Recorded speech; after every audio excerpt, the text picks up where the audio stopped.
Oh, ladies and gentlemen, he is back on form, opening up the program with an Orwell quote. Full disclosure, this is strictly for the sake of Tom Hollyby, the working man's Musashi. I can no longer give Mr. Hollyby any grief about Musashi quotes if I'm going to continue to lean on Orwell as heavily as I do. Maybe one of these days he'll open a training seminar with an Orwell quote in my honor, and I'll open a I'll open a sermon with a Musashi quote in his. In any case, boys and girls, we're back and it's time to get started. Orwell, Eric Blair, our favorite was a socialist, wasn't a socialist, our favorite controversialist. The further a society drifts from truth, the more it will hate those who speak it. Now, the quote is, as most Orwell quotes, self evident. The further a society drifts from truth, the more it will hate those who speak it. Where it becomes interesting now is that the people who are speaking the truth can no longer be marginalized, can no longer be shut down, and can no longer be deplatformed, thanks largely to the efforts of the one who is the greatest example this week of society hating a man for speaking the truth. Now, a lot can be said about Elon Musk. Full disclosure, you guys know I am a shameless Elon Musk fanboy, and I make no bones about that fact. But independent of that, remaining as objective as it is possible for me to be in any discussion regarding Mr. Musk, and the things that he has done to change the culture. They want to shriek about him being an unelected uh, member of the cabinet. They want to shriek. Nobody elected him. He's a foreign agent. He's this thing. He's that thing, let alone that he's had a security clearance now for going on a decade because of his work with SpaceX and the U.S. government working with him closely for the use of those rockets and all of these other things. But doesn't matter. That's not why they hate him this week. This week, they hate him because the Department of Government Efficiency, which he has been dispatched to run, found what some outlets have referred to as, and I cannot dispute that, the devil's checkbook. That's right. Talking about U.S. aid for international development, U.S. agency rather for international development, U.S. aid from the American people. And it was started under John Fitzgerald Kennedy, which means that, it's completely beyond reproach. You can't do anything to anyone or anything that was founded under John Kennedy, saint that he was. I mean, except for the president's physical fitness commission and getting, kids these days to get off their fat asses and actually exercise. We can get rid of that because, that's all judgy. But the USAID thing, oh no, that's the stuff of sainthood. The stuff of sainthood. It's right there in the definition. Like Antifa, anti-fascist. It's right there in the definition. It can't possibly be anything bad. This is the United States Agency for International Development that can do nothing but good in the world. In fact, it's vital to our national interest. It's vital to our foreign policy. It's vital to our position in the world. In fact, it is vital to the very existence and survival of democracy. Those things that Elon and Trump are an innate existential threat to the survival of American democracy. I mean, where would American democracy be without $1.5 million to advance DEI in Serbia? Where would American democracy be without 32 grand for a transgender comedian in Peru, or another 47 grand for a transgender opera in Colombia? Where would American democracy be without it? How could we possibly survive?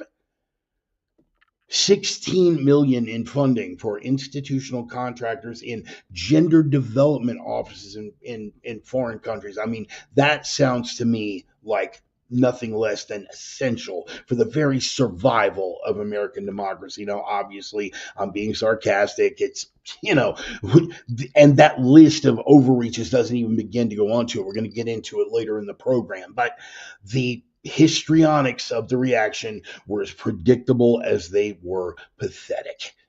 The Democrats came out live and swinging. If you could see, look back on the right, Rashida Tlaib, we would like to refer to her as the Rash. Yeah, Rashida Tlaib back there in the back, but you know, the usual suspects. You had Pocahontas, Elizabeth Warren, you had Mad Maxine Waters out of California coming out and shrieking about how, you know, it's not even about USAID anymore. It's not.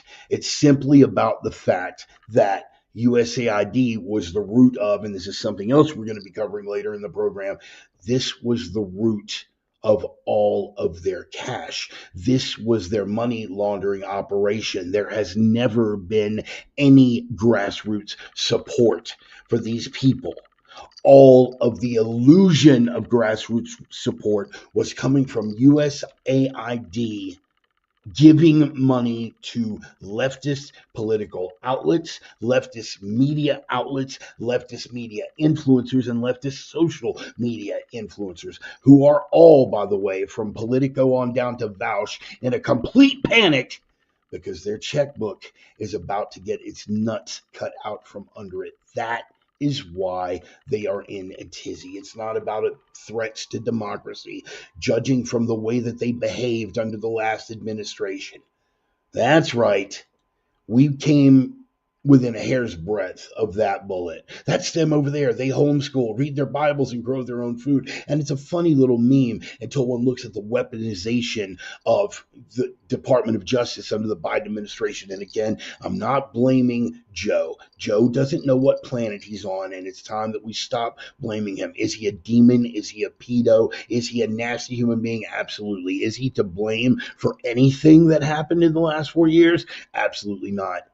He was barely aware of what planet he was on. But this was the bullet that Merrick Garland's Justice Department threw at us that we dodged.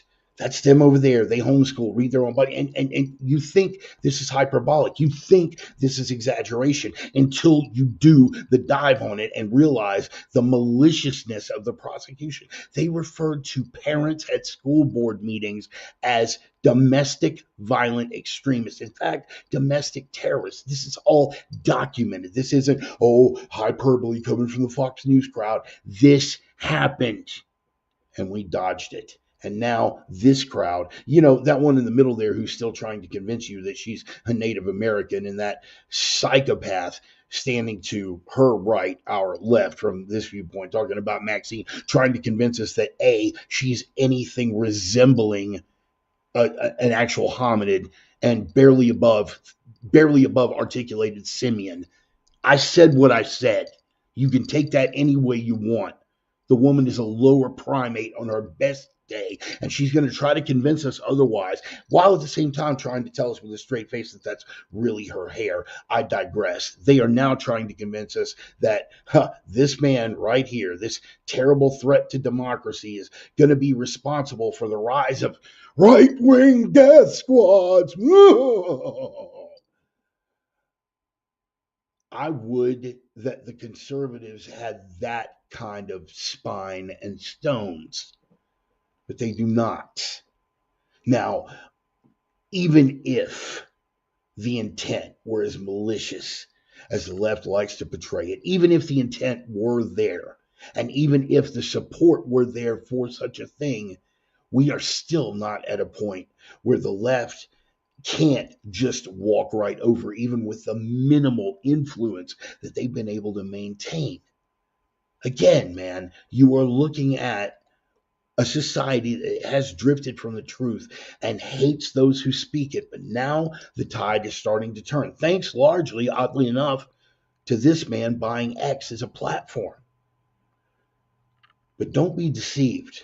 The left still has influence, and the right still has its problems with letting its balls drop. They're trying to convince you that it's one step away from this, when in fact it's a hell of a lot more like this. Christians here in the United States, Christians in Iran, if we evangelize, they'll put us in prison, but we'll do it in anyway. Christians in India, if we evangelize, the crowd will beat us to death, but we will do it anyway. Christians in China, if we evangelize, they'll kill us and forcibly take our body parts for organ transplants on the international market, but we will do it anyway. Christians here, if we evangelize, Oh, it's going to make everybody feel awkward. Our family might, our family might get out of touch with us. Our friends might shun us. So we're going to keep our mouths shut. So let's not get from the left whatever petty influence they have left. Let's not buy into this that we're anywhere close to that yet, even if the will were there. Although although to level the playing field, the resistance that's going to fight to the death had to cancel an anti-Doge thing at the Capitol because it was too cold. And Nick Sorter, he was hilarious. Imagine calling someone literally Hitler and then deciding they're not Hitler enough to protest in the cold. But guys, don't forget, Antifa and the maggot mob are still waiting in the wings. All right. Just because they haven't showed up yet doesn't mean that the coordination that brought them out the first time during the Fentanyl Floyd riots isn't going to show up again. And let's take a look at the predictable backlash. Feel how you want about the policy. The backlash was predictable. And I'm talking with regard to the ICE raids. That immigration crackdown is facing fury, right? Not only do you have large Latino contingents in major United States metropolitan areas fighting back, in some cases violently now, they are blocking freeways. They are committing direct action. Direct action. Where have I heard that term before? Oh, wait, yeah, this maggot mob again. And now it has actually, in some ways, turned to outright violence. Some of these demonstrations have escalated to the point of physical confrontation. Now, if you take a look at it, how are the limited influence media guys trying to present it? Look at the hat the guy's wearing, right? Look at the Antifa maggot getting properly beaten down. They are acting as if it's us being the brown shirts. That was never the case. I guess the long and the short of it is we need to accord them exactly the attention that their track record of honesty has warranted. To wit, zero, none. But we do have to recognize that it's still pretty terrifying that, in spite of their long track record of lies, and in spite of the mountain of evidence of those deceptions and of them playing into media manipulation that emerged this week as a result of the USAID investigation, it is a terrifying thing. Remember another Orwell quote: it's frightful that people who are so ignorant should have so much influence. Now, the tide is turning, that influence is waning, and it is definitely shifting in our favor. But the thing that we have to remember is now is our time to shine, and now is our time to fight. We cannot get complacent. And the last thing that we can afford is to take for granted that we've already won, to the point where we forget to find our spines and let our balls drop. We're going to do a deep dive on that a little bit later in the program. Yes, it's frightful that people who are so ignorant should have so much influence. So now it's time to take advantage of the momentum that we have to fight forward, to come out swinging, chin down, knuckles up, take the fight to the enemy and bury them irrefutably, irrevocably, and unequivocally, once and for frippin' all. Because if we squander this opportunity, I promise you, we will not get another. We didn't deserve this one. The opinions expressed by the Reverend are his own and no one else's on the planet. Not friends, not foes, not supporters, not detractors, not sponsors. And I cannot stress this enough. Certainly not employers. And for you Docs Happy Antifa maggots, I'm working for Brahma and the Thacker Pass Project. I dare you to dox my ass. Take a look at the stickers in the parking lot. You're not going to get any traction. Good luck trying, though. In all honesty, those opinions have been adjudicated thought crime in all jurisdictions. Consider yourself warned. They are coming from the heart. They are guided by the mind. They are guaranteed to take that black latex glove and a fistful of truth, stretch open that unwilling maw, and choke you forcibly with turgid, swollen truth cock until the gag reflex kicks in, you vomit blood, and come to the realization that you've let it go too far and no one is coming to save you. So stand up and save yourself. Welcome back, boys and girls. Time once again for the Sunday sermon.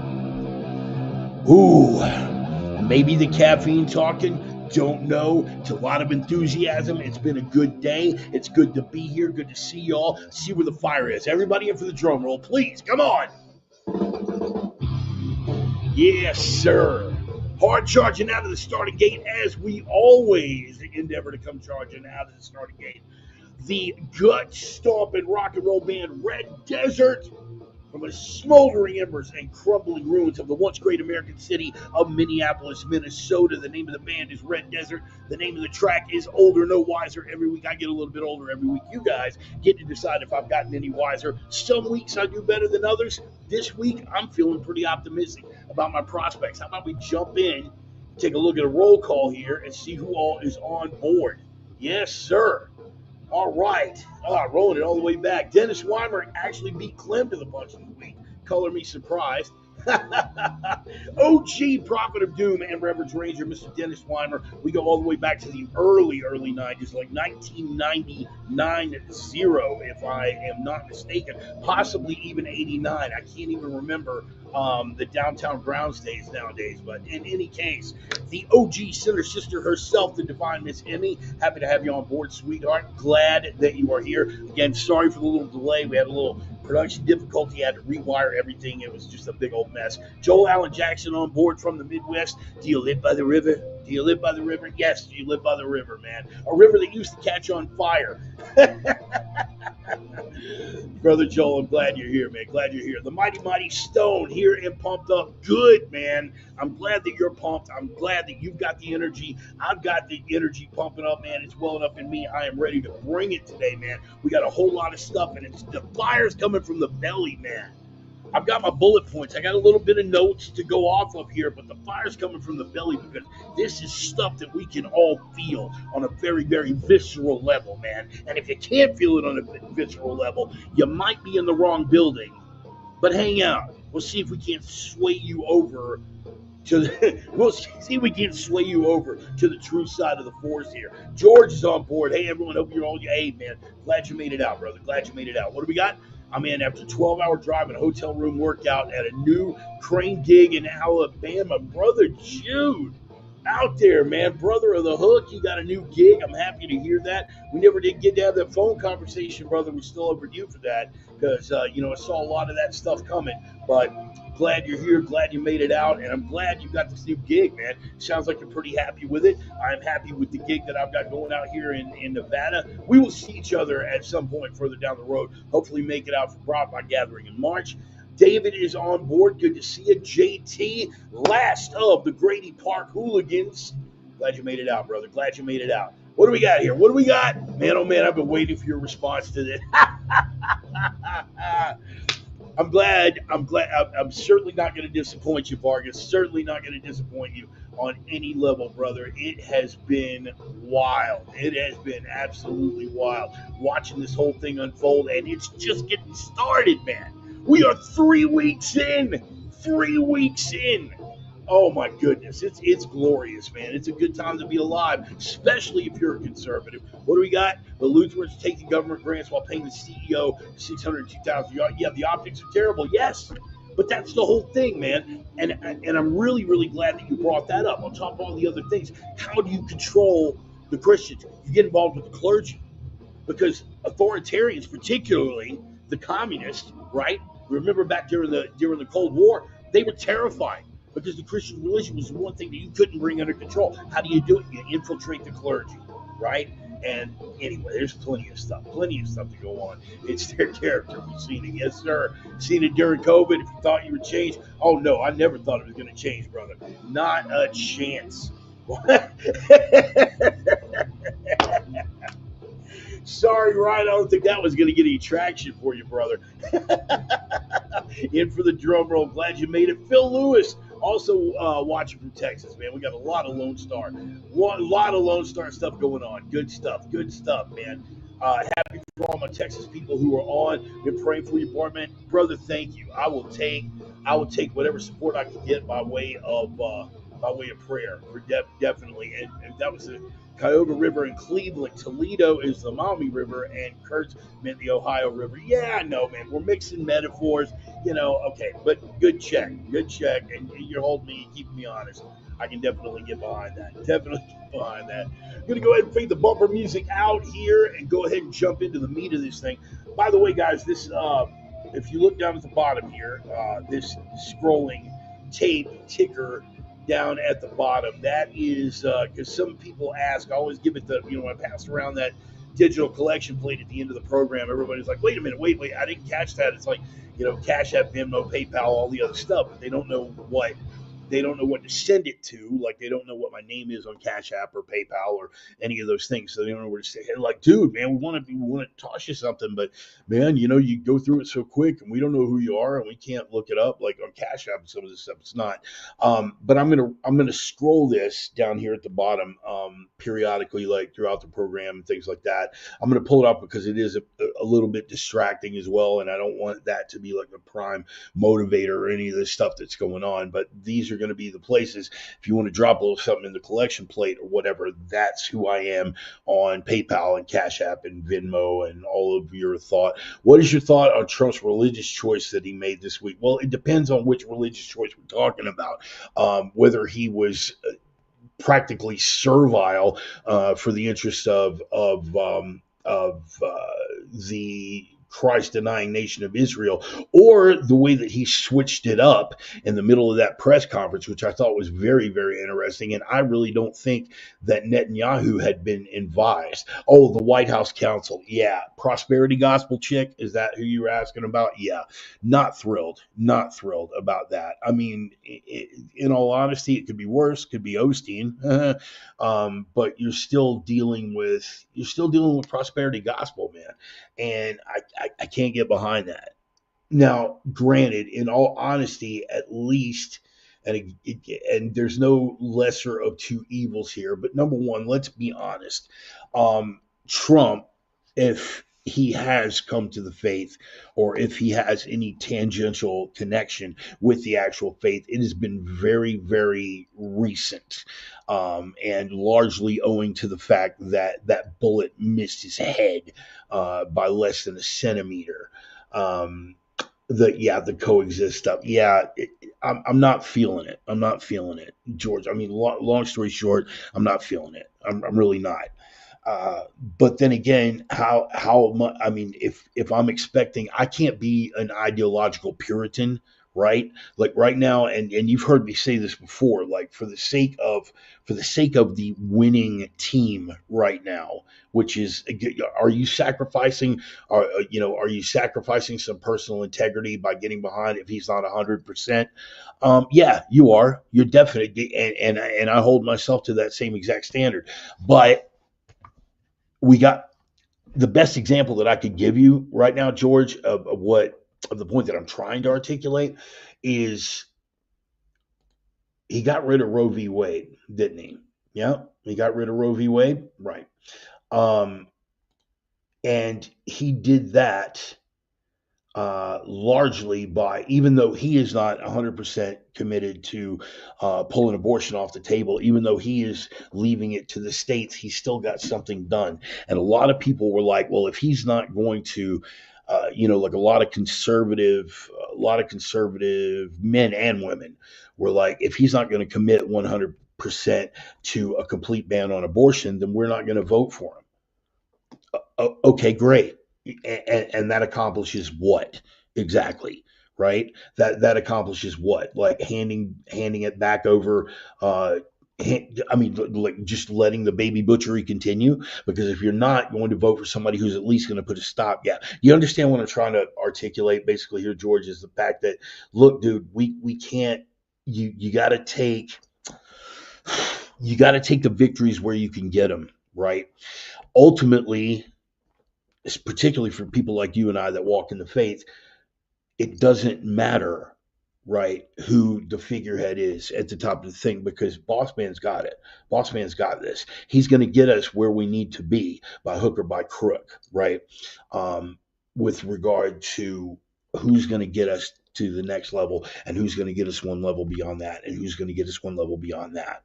So again, we are in that odd position if we're going to play the political game versus the long game with the boss man being in charge. If we're looking at playing the political game, we got to take a look at where we are exactly in the grand scheme of things, and that's going to have to be advanced by degrees. And the only way that we get that is if we push and we take the victories where we can get them. So, and George, I know you and I chat and we have these discussions, and I know we're right on the same. Let me get a couple of sponsor shout outs out of the way real quick, and then we'll get up into all of this good stuff that's going to be happening. That it's going to happen largely as a result of the things that's always going to inevitably result when we had the kind of thing that came down this week. And Vargas, I know you're chomping at the bit, man. I was chomping at the bit to jump in here and address it, because it's at this point, what do you even say to people? What do you even say to people who are that who are that committed to doubling down on a lie, even when you're showing it to them, right? It's like, here's a picture of a Muslim guy raping your grandmother with a copy of the Quran, right? And you guys are still like, coexist, bro. You can't, like, I mean, dude, it's unfair. You can't paint with a broad brush, bro. Tolerance, bro. What? Ugh, frustrating. Sponsor shout outs very, very quickly, man, because I am just ready to dive up into this. Let me get this for you. Although I've belted you and flayed you, living God that made you, you're better. yeah, there you go. Gunka tin stuff. I love it. Right? Trump would not have won if he did not have the support of non-religious people. And that's true. And a big part of that, Vargas, is that meme that I posted earlier this week with regard to the cowardice of a lot of American Christians, right? And if I can't hold my own team accountable, then what the hell business do I have saying anything about anyone, right? Christians, or people that call themselves Christians, and we can get into the semantics of differences of degrees or whatever, are cowards. They are freaking cowards in this country. And now it seems like some of them are finding their balls. And I can't 100% get behind some of the people that are coming out now. I can't, because I'm looking at them like, dude, where were you? Where were you when it would have personally cost you something to take that stand?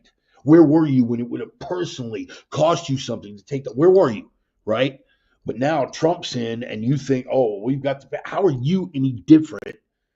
Right? When we really get down to it on a moral level, how are you any different than the Antifa maggots? Because their policies are horrible. That's how we're different. Our policies can survive in an open marketplace of ideas, but they count on a state, a government power backing them before they have the courage to take their plan public. And if you were waiting around for the right leader to step up before you say, I stand with the risen Christ, I stand on the strength of my Christian beliefs, and I will not indulge this. When you do that on principle, when it costs you something, like the bakery guy in Oregon, right? That counts. But if you're just coming to it now and all you want to do is sit around, well, I didn't want to say anything because, a family, make it uncomfortable over the holidays and then cry about how oppressed you are. And you guys know where I'm at on that with regard to were we being targeted for the last 4 years and much longer than that? Absolutely. We were being targeted. Oppressed? Don't miss me with that, bro. Miss me with that completely. You want to see oppression of Christians? Go look at Syria right now. You want to see oppression of Christians? Go look at all these. Go look at any of the nations that the tolerance and peace and love crowd are supporting. They know what it is, persecution. Communist Chinese that the last regime is all buddy buddy with. Talk to them about persecution of Christians. All right. So spare me that. Deep breath, let it go. And if Clem is here, he'd be like, breathe, Bart, breathe. Yeah, I get it. Gotta let it ride. Here's what's let me get these shout outs out of the way. Roman, I'm glad you're here, brother. I am glad you're here. Just in time. Roman, one of my oldest and dearest friends, and a devout supporter of both me on a personal level and of the program, talking about opiumtales.com, the erotic pinups and portraits people, talking about Roman and his lovely wife, Carrie, and then you got Roxy and Allie and the beautiful women over there. He's doing amazing watercolor work, painting beautiful women, tastefully done, naked, good thing, and testosterone-driven commentary. That is a Planet Bart trifecta by any stretch of the imagination. He's got 2 books available on Amazon right now. Roman Freely, which is a collection of his work, and From Dork to Pimp Daddy, which is a catalog of his journey, right? From being just Joe Tech Schlub to a guy who gets paid for the privilege of painting beautiful naked women. So cool on that. He's again, one of my oldest and dearest, man. We go back to 1988. So check them out at opiumtales.com. And of course, my Viking brothers, Casey and Dusty Tellison, over at NordicSmokeBarbecue.com. The only legit barbecue in the Inland Northwest. Yeah, but what about sit down, shut up, you're wrong. Well, maybe come out there, bro.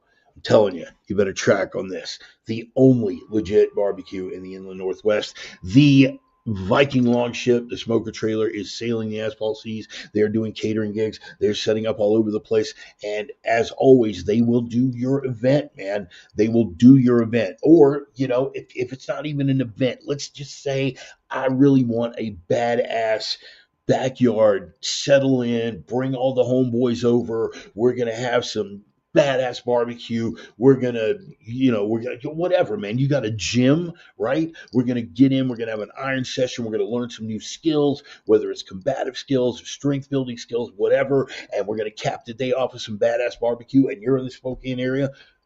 Fuller, I'm looking at you. I'm talking about James Fuller, not A.K. Fuller, different Jim Fuller, but James Fuller, muscular James Fuller in the Spokane area. That might be something we can put together when I get back. In any case, Nordic Smoke Barbecue. And speaking of books on Amazon, one of the 2 Viking brothers, Casey Tellison, Saw Gunner, did some time in the sandbox. He's got a book out called Freaks of a Feather from Latop Press in Spokane, Washington.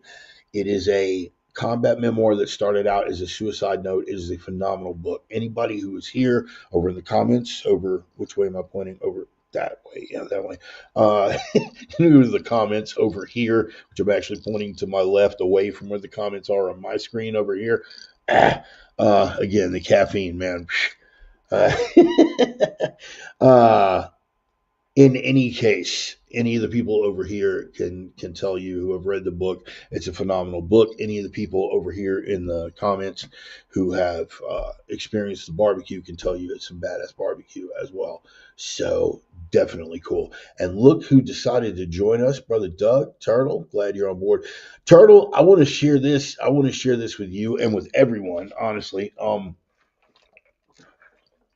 I am really happy to have found a church here in Winnemucca, Nevada, Living Stones Church. Over the past couple of weeks, I've given you guys a lowdown of how I found the place, and it has been really, really cool. The past 3 weeks have been part of a series, Between Two Worlds, about Revelation. Last week we did the fall of Babylon. This week we did, the revelation of, the smoke of the fires of burning Babylon after the collapse is done and the fires are going up and the people are falling on their knees and they're seeing this. And we did the callbacks to the book of Isaiah and the book of Ezekiel. And you guys, if you've been tracking any of my public posts and some of this stuff that I've talked about here, my own scriptural studies have had me, God's had me in Ezekiel, like neck deep in the book of Ezekiel. And I've been putting away a couple of chapters a night, couple of chapters a night.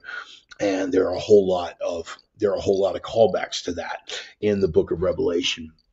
And Pastor brought up something really, really interesting, and I want to drop this. I want to drop this on before we even get started. This is going to be a matter of personal accountability, right? Because when the angel, and this is something people forget about. I had actually forgotten about it. I know Ryan knows exactly where I'm going with this, about what John did when the angel had revealed to him about the whore of Babylon, the collapse, all of the corruption and immorality that had been wrought by her, and she's collapsing, and smoke is billowing, and God's people are rejoicing. God's people are rejoicing because they've been spared the wrath of all this, and the angel is revealing all of this to John. And what does John do? John falls on his face and cries out in worship to the angel. Ooh. And the angel rebukes him. The angel rebukes him square away, and says, I am a vessel, right? You don't worship me. I am a vessel delivering the will of God. I am a vessel delivering the message, okay? And that really hit. And Pastor brought up quite correctly that there are a whole lot of people in the ministry and in podcasts, and even in that, as I talk about all the time, evangelizing by example. People who are just out there walking in the truth and trying to be the best example of what it is to be a strong, functioning Christian, right? That get caught up. They get caught up because people latch on to them, right? People latch on to them. It's not even necessarily that they ask for it, right? It's that they are delivering. They're delivering a message, and they are evangelizing by example in a way that is setting good example, right? But because of human frailty and because of pride, it's real easy to get caught up in that. When people throw the accolades at you, you forget to redirect. Okay.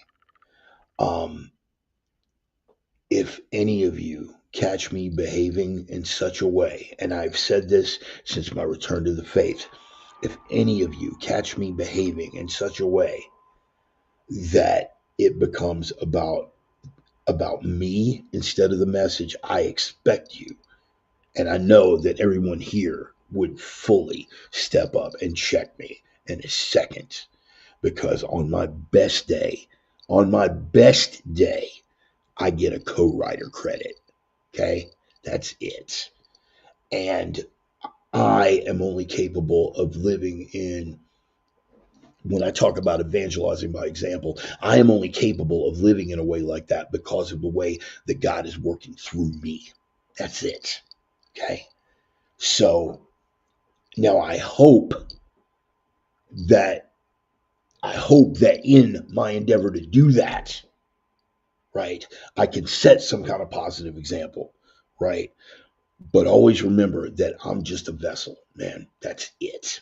I am a vessel. What I'm always saying, I'm not, even before I return to what was I always telling people? I'm not your guru. I'm not your guru. No, sir. I'm not your guru. Um, on my best day, I get a co-writer credit. Okay.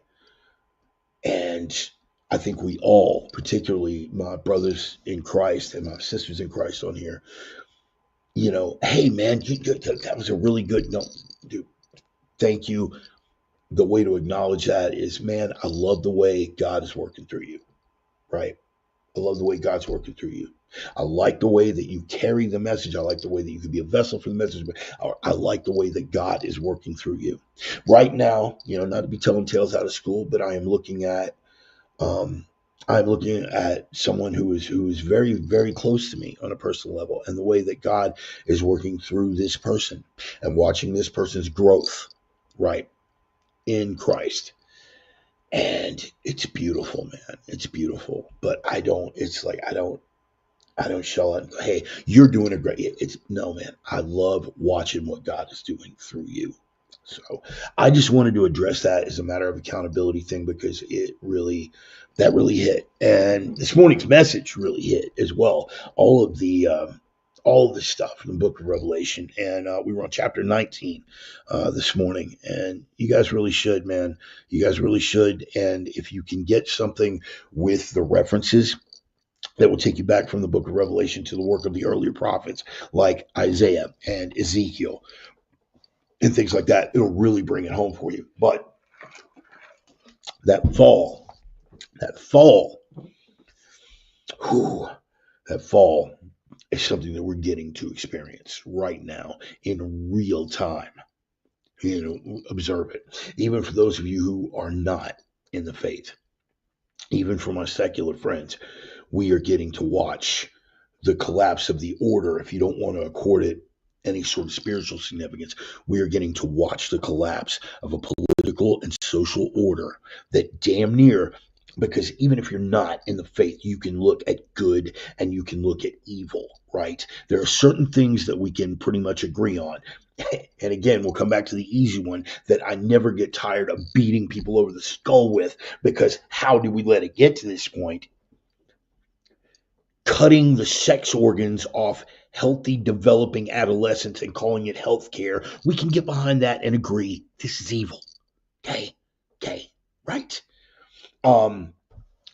When you have one set of the cultural divide that has managed to finagle away, as they have done with USAID, let's just jump right into that.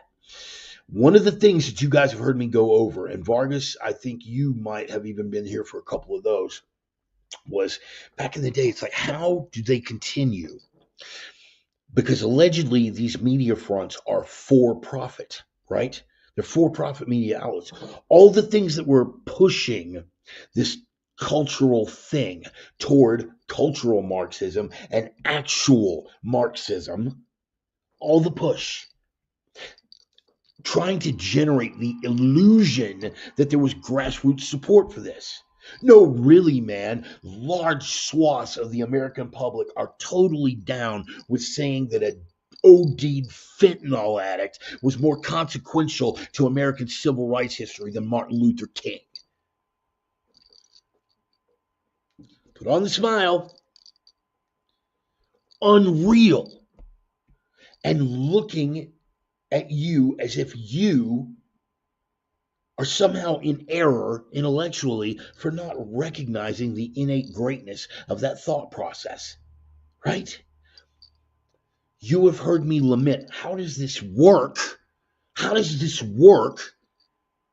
Now, I understand other media outlets, professional sports, for example. I was having a conversation with Todd Fossey last night. Integrated defense strategies. You guys should look him up. Friend of mine, I was having a long conversation with him last night. With professional athletes, and especially since this is Super Bowl Sunday, there's another thing. How is it that your core audience is walking away, where you can see your viewership going down, where you can see your live participation and events and ticket sales going down, when you can see the social media backlash and the outright public backlash about what you were doing and it being 100% negative, and you continue to double down and put the Kaepernicks of the world out there. The fact of the matter is, there was never any grassroots, honest support for any of this. For Black Lives Matter, right? That was a nice little grift, right? That was a nice little grift because of the equivalency they were able to draw between a factual statement, or a factual statement worth discussing, and a political movement, which was essentially rooted in Marxism. They were able to grift people for tons of money. And all of these cultural outlets, whether it was professional sports, whether it was television programs, whether it was media outlets, any of these things, they all jumped in and they fell in line behind it, even though, I mean, dude, they tried to sell the BLM thing to freaking NASCAR. What? What? They tried to sell BLM to freaking NASCAR crowd because of a pull. Because of a pull. Oh, that string that we pull the garage door shut, it's got the slip knot in it, so we can grab and close the garage door. Oh no, that was a noose, bro. Just one more example of systemic racism. There was never any support for any of this. And now with the USAID thing, that is another thing that we are finding out. All of the media outlets, all of them, Reuters was given millions of dollars. This is all stuff you can check, right? And what's beautiful is, and Vargas, if you're tracking, stay with me here. What's beautiful about all of this is the fact checks that are coming out immediately, right?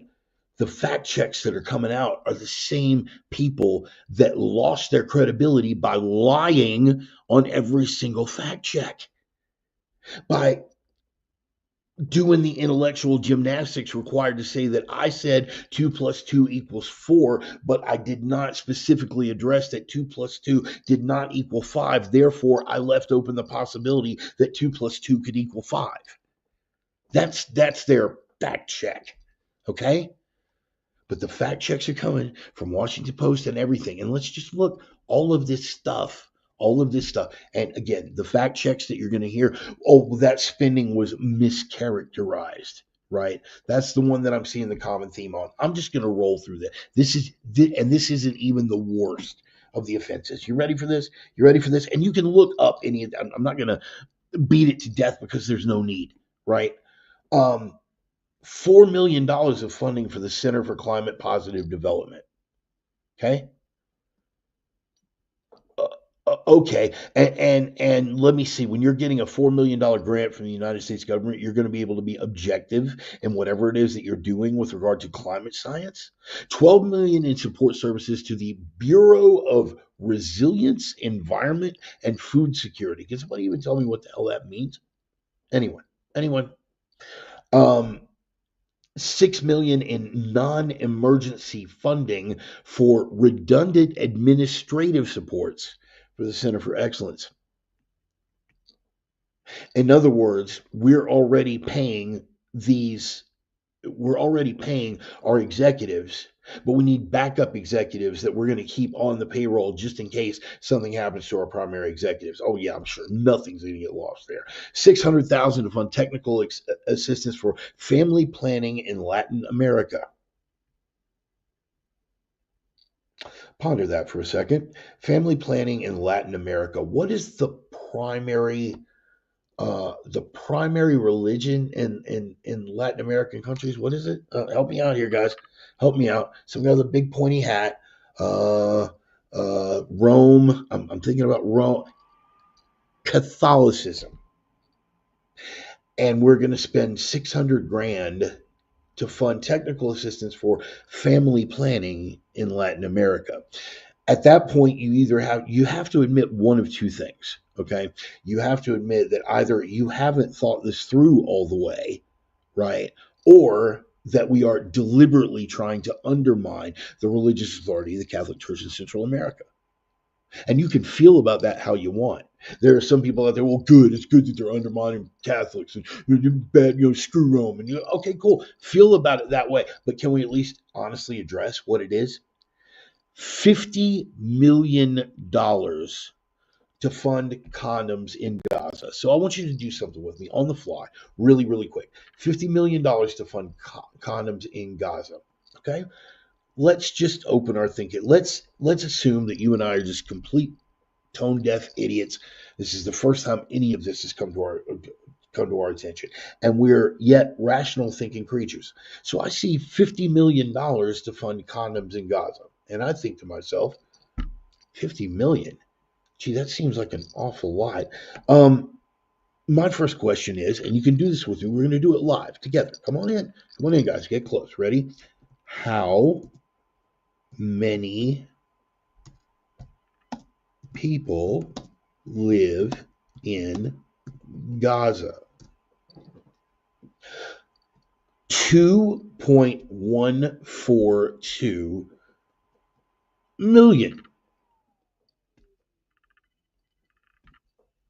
So we spent $50 million to get condoms to Gaza, whose entire population, by the way, is 2.142 million. That's counting every man, woman, and child. Then I would look at the net cost of the average condom. You see where I'm going with this, right? Like the math ain't mathin', like there's huge grounds for abuse, huge grounds for grift, huge counts for corruption and money laundering, taking things from under the table. One of the other things that came out, I mean, leaving alone all the transgender stuff that I went over with, okay, 37 million for the World Health Organization. Again, playing with buzzwords. That's the World Health Organization, right? And what do they do largely? Let me see. They funded several labs in Wuhan. They actively helped to cover up the Chinese Communist Party's involvement in covering up the Wuhan lab leak, which of course didn't happen. Oh, wait, it did. Yes, we got to reluctantly admit it. Oh, yeah, it absolutely did happen. But you're still a conspiracy theorist and an anti government extremist for saying that it happened. You understand? Another one of the things that came out was something that was given to the Clinton Foundation, specifically with regard to Chelsea, that hideous little wildebeest. What do you get when you cross a crooked lawyer with a crooked politician? You get Chelsea. What do you get when you cross a crooked lawyer with a crooked politician with a demon? You get Chelsea as a grown up. My goodness, what a nasty little piece of Luciferian work she's become. Living up to the family interest, got to give her points for that. But it was a meal program for Haitians. It was a meal program, and that's how it was sold. It was the goodwill of extending America's helping hand to give meals to children in foreign countries. And then it came out once they did the math on it, they crunched the numbers. It came to $1,100 a meal. Now, unless you've got some pictures of third world kids with a USAID banner in the back eating prime rib, right? Breakfast, lunch, and dinner for the rest of their natural lives. Something tells me that there may be a little grift going on here. Had that occurred to anyone?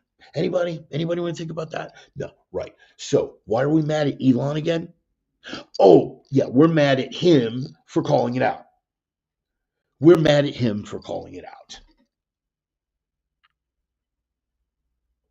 Who did we elect just now? Who did we elect? That's right. Darth Cheeto, the Mango Menace. What was one of the things that he campaigned on? Was that he was going to create a department of government efficiency that was going to be headed up by Elon Musk and Vivek Ramaswamy. Now, Vivek has kind of pulled a disappearing act because he shot his mouth off over the H-1B visa thing, and he became the fall guy for that. And sorry, Vivek, you got to own that one, Sparky. I wasn't thrilled with the way Elon handled that. But if given the choice between we can keep one guy as the head of the brain trust, it's definitely going to be Elon. Everybody knew that he was going to be responsible. What they didn't count on was Trump actually doing what he said he was going to do. I am going to go item by item. I'm going to look at all this wretched excess spending. I am going to be transparent with the American people about what their money is going to, what their tax dollars are being spent on. I'm going to expose it, and then we are going to show it in the light of day. And the stuff that can't pass muster, we're getting rid of. And the Democrats are acting as if this is some egregious violation. First of all, it's not even a violation of federal law, let alone the Constitution. He has every legal right to do what he's doing, and eventually every single court is going to be forced to concede that. But people are legitimately angry.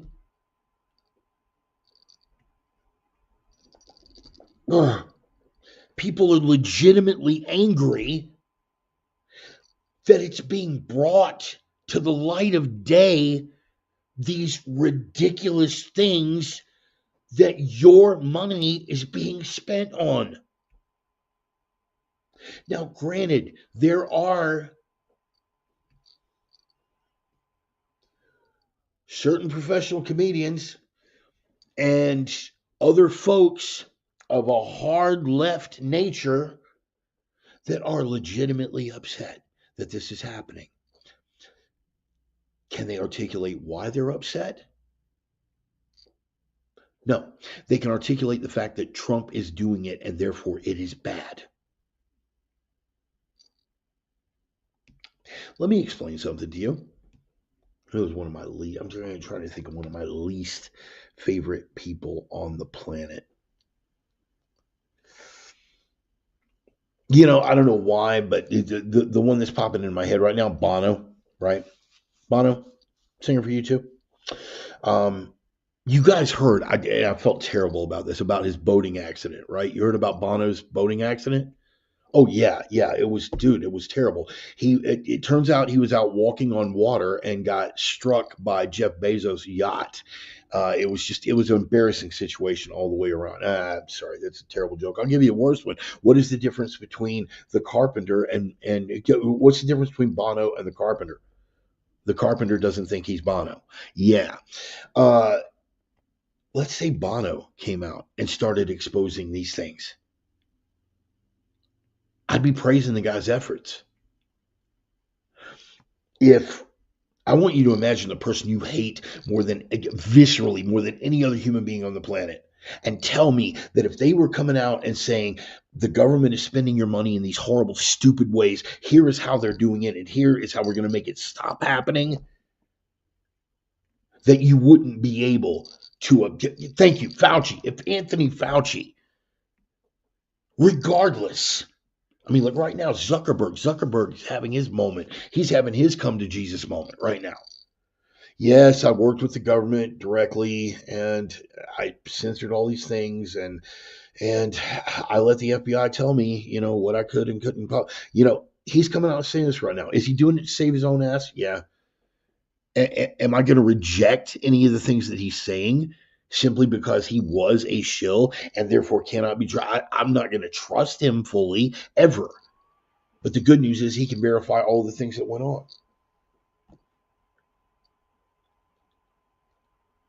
This is absolutely incredible. I say all that to say this. You have heard me lament on the program before. Where is their money coming from? In a purely commercial endeavor, these people would be out of business. How does Politico continue to keep making payroll? How do these other left-wing websites continue to keep making payroll? No one is buying this. Their ad revenues are gone. The NBA, I could see it because the Chinese communists are giving them money. Think about the NBA in terms of fifth generation warfare here, okay? The NBA is pushing what? They are pushing the Black Lives Matter agenda, right? They are pushing the trans agenda. They are pushing the LGBTQIA plus C plus minus 3. They're pushing all of that because they're getting their money from the communist Chinese. The NBA is huge over there, which is why what's the big, I don't even follow. The tall guy, big NBA hero right now. What's his name? What's the guy's name? Doesn't matter. That's why he will bow and slurp whenever the CCP tells him to. He won't talk about the sweatshops. He won't talk about the Uyghurs. He won't talk about any of the things that are going on in communist China. He will do exactly as he's told because that's his pay massa. Yeah. Don't say any of it. LeBron. Thank you, George. Thank you. LeBron. the NBA will continue to push this stuff because they're getting their money from the Chinese. And why wouldn't the Chinese be giving them the money? Because they're essentially funding the whole operation. And why wouldn't they? Because these are things that they would never allow in their own country. Why? Because these things undermine the sovereignty of the country and they undermine the culture of the country in question. You guys tracking here? Tell me about the LGBTQIA rights movement in communist China. It doesn't exist. Tell me about the Black Lives Matter movement in China. It doesn't exist. They will never allow it, but they will fund it going on here in the same way that they fund the precursor chemicals for the fentanyl. These are not conspiracy theories, boys and girls. This is all documented now. And the longer this goes with Elon opening the records, we're going to find out even more. That's why they're terrified. That's why they're terrified beyond description about Kash Patel being the head of the FBI and having access to the Epstein files. Oh my God. Do you know what we're going to find out? They are terrified of Tulsi being director of national intelligence because she'll have access to everything. And they're all dirty as hell. Now, the left will tell you, yeah, well, Trump was awful buddy-buddy with Epstein. Let me ask you something, Sparky. Come here, real close. Let me ask you something, okay? You understand that the entire United States intelligence operation, all of it, from the boys at Langley to the No Such Agency to the FBI, they all the top dogs hate Donald Trump. We can all concede that. Yes, right, okay. You also know that the same group of people work closely with the media to put the stories out there that they think are going to track. Right, yeah, got it. So we're all together on this. Real close. Do you think for a split second that if Donald Trump was on that list and there was incriminating information, that they wouldn't have run it by now to stop that man from being reelected? Ponder that. Get back to me. Okay.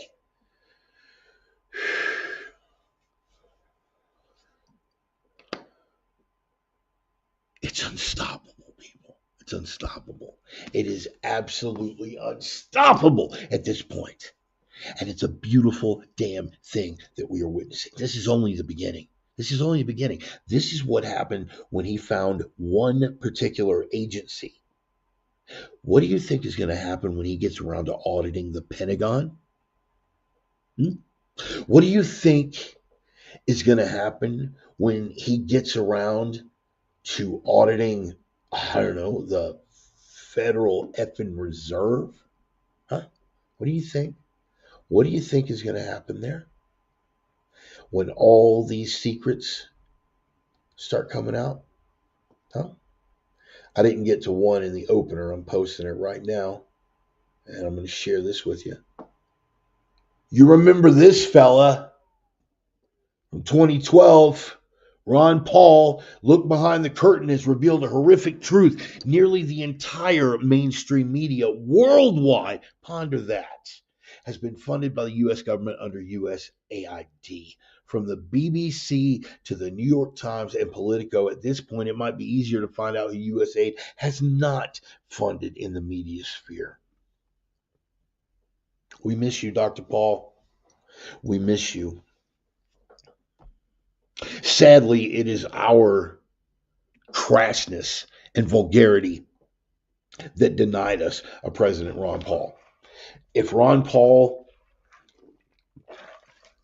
was a third, the raging asshole that Donald Trump, the Mango Menace, is. Dennis, what was the other one? The Tangerine Palpatine? Was that it? Oh, God, that was hilarious. Hilarious. Donald Trump, the Tangerine Palpatine, the Mango Menace, Darth Cheeto. If Ron Paul would have been a third the asshole that Donald Trump is, I think we might have elected him. I think we might have elected him. Just had to leave a Super Bowl party because Elon's salute was ha ha ha.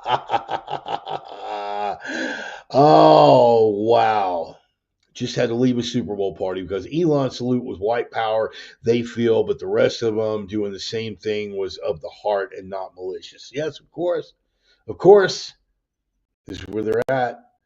Ron Paul needs a cabinet position. Ron and Rand.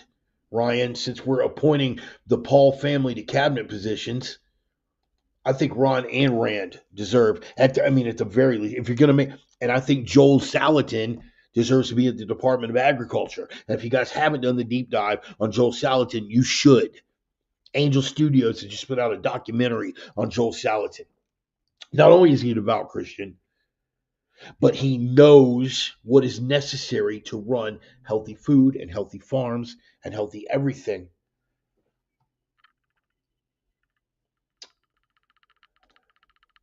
I say all this stuff to say this. We have finally figured out the answer to that question. All of the times, guys, and you can remember this. How many of you remember me saying this? Where is the money coming from? The NBA, we understood it. Where is the money coming from? For places like Politico, for all these hack left-wing websites, which now you're going to see disappear. And here's the spin. Let me go ahead and give you the spin ahead of time. You see, Trump is shutting down all opposition media. No, he's not. No, he's not. He's just saying that U.S. tax dollars aren't going to pay for the same people that are trying to torch his legacy. We found out that under USAID, his first 2 impeachments were paid for by USAID. We found out that Reuters was given millions to write hit pieces on Elon Musk in the run-up to this campaign. And then Politico, this is beautiful, Politico, for the first time in the history of Politico as a company, they couldn't make payroll this week. But it had nothing to do with the USAID thing coming out and the funding being cut off. Nothing to do with that at all. It was just a little banking hiccup. It'll come around. No, it won't come around. And that's why all these people are panicked. Because the truth is coming out. The truth is coming out. And what did Orwell have to say? Come on, guys. We know. What did he say? The further society drifts from the truth, the more it will hate those who speak it. And what we are speaking is truth. What we are speaking is truth. Is that the left never had that grassroots support. There was never any. And dude, how hard was this to conceive of in the first place? They tried to sell us that Kamala was running neck and neck with Trump. I did not talk to a single Trump supporter in this campaign that thought that Trump was going to lose the election, right? Plenty of people were concerned that they were going to steal it, right? Plenty of people were concerned that they were just going to steal it. Nobody was concerned that Trump was going to. Why? Because they knew that Kamala could not pull 2% of her own party in the primaries. And yet, you're going to tell us with a straight face. You're going to have all of these left-leaning media outlets telling us all this grassroots support for this. Look at how many people are in support of the trans agenda. Look how many people are in support of the LGBTQ agenda and all of these things. And now the flip side, the other spin that's coming, Trump hates gay people. Really? Trump hates. Somebody should probably ask Richard Grenell about that, right? First openly gay cabinet member in history, right? And that was the first administration. How many we got now? We've got several. He's racist, bigoted, and homophobic. Okay, so we've got openly gay cabinet members. What was the fellow in Pennsylvania who was instrumental towards him winning that swing state? Who is queer as a football bat and was instrumental towards helping Trump win Pennsylvania. Yep, thank you. Yes. Right. Thank you. Look at that. I just looked over Roman's right there on it. The guy helped him win. Right. All of it. Yes, but clearly Trump just hates gay people. Right. Again, it's that oversimplification. They are painting themselves as these moralists, and they don't have the support. They have never had the support. And now all of the truth is coming out, and they don't know what to do with it. This is why I feel kind of bad. Roman, if you're here, right? Ryan, damn it. Not Roman. Vargas, if you're here. We both have people that we know who are left leaning. I feel bad for them right now. I feel really, really horrible for them right now, because what they are finding out is that they've been lied to, right? The very thing that they put their morals and energy into has been a lie, all of it. The facts that they thought they were representing were lies. The media outlets that were telling them that they were anywhere close to the majority, or that they had any basis in fact whatsoever, were lying to them, convincing them that they had all this grassroots support, that it was a groundswell, that they were the resistance, that it was just a few bigoted MAGA extremists that felt the way that they did about any of these things. It was all a lie. And now, USAID being gone, they're done. They're done. There went their dark money. There went their money laundering. And it gets even better. Zelensky this week coming out and saying, "Oh yeah, they took, go find the interview, guys. Google this." Zelensky says he hasn't received the majority of the money. The 200 billion that was promised, the 200 billion that we heard nothing about, the 200 billion that I and like-minded individuals like yourselves have been fuming, quite correctly, mind you, fuming about. The 200 billion, turns out he's gotten less than 100, according to him. Is it possible that he's lying? Sure.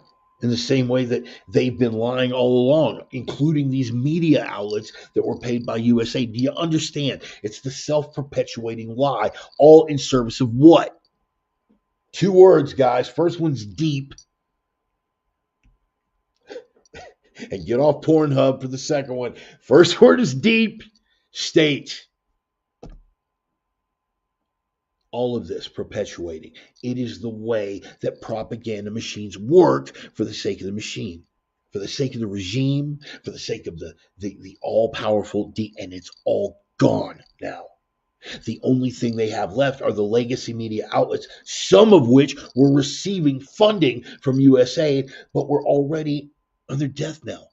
They were already on their last legs. They could barely support it. So now they're going to go under. And what is the spin going to be? Trump buried them. He's a dictator. Look at what he did to the American press. He destroyed the American press like any dictator would. Let me ask you something, Sparky. See if we're tracking here. When dictators come to power, is their first course of action usually to reduce the size and scope of the power of government? Is that what dictators normally do when they come to power? Just curious. I consider myself a little bit of a history guy, but maybe I'm the asshole here. Maybe I really just don't know what the hell I'm talking about. So please enlighten me about all the dictators that have come to power throughout world history, where their first move was to reduce the size and scope of the power of government, and their second move, get this, was to buy law, buy the very dictate of the very dictator, by the pen and pad of the very Hitler or Mao or Bolshevik in question, to write down and codify into law, the government shall not interfere, nor hinder, nor assist members of the press.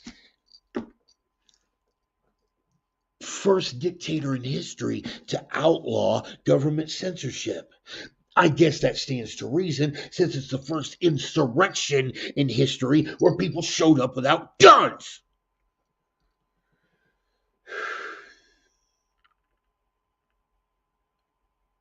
Am I being hyperbolic? Am I throwing this bombast out to make a point? Yes, absolutely throwing it out to make a point.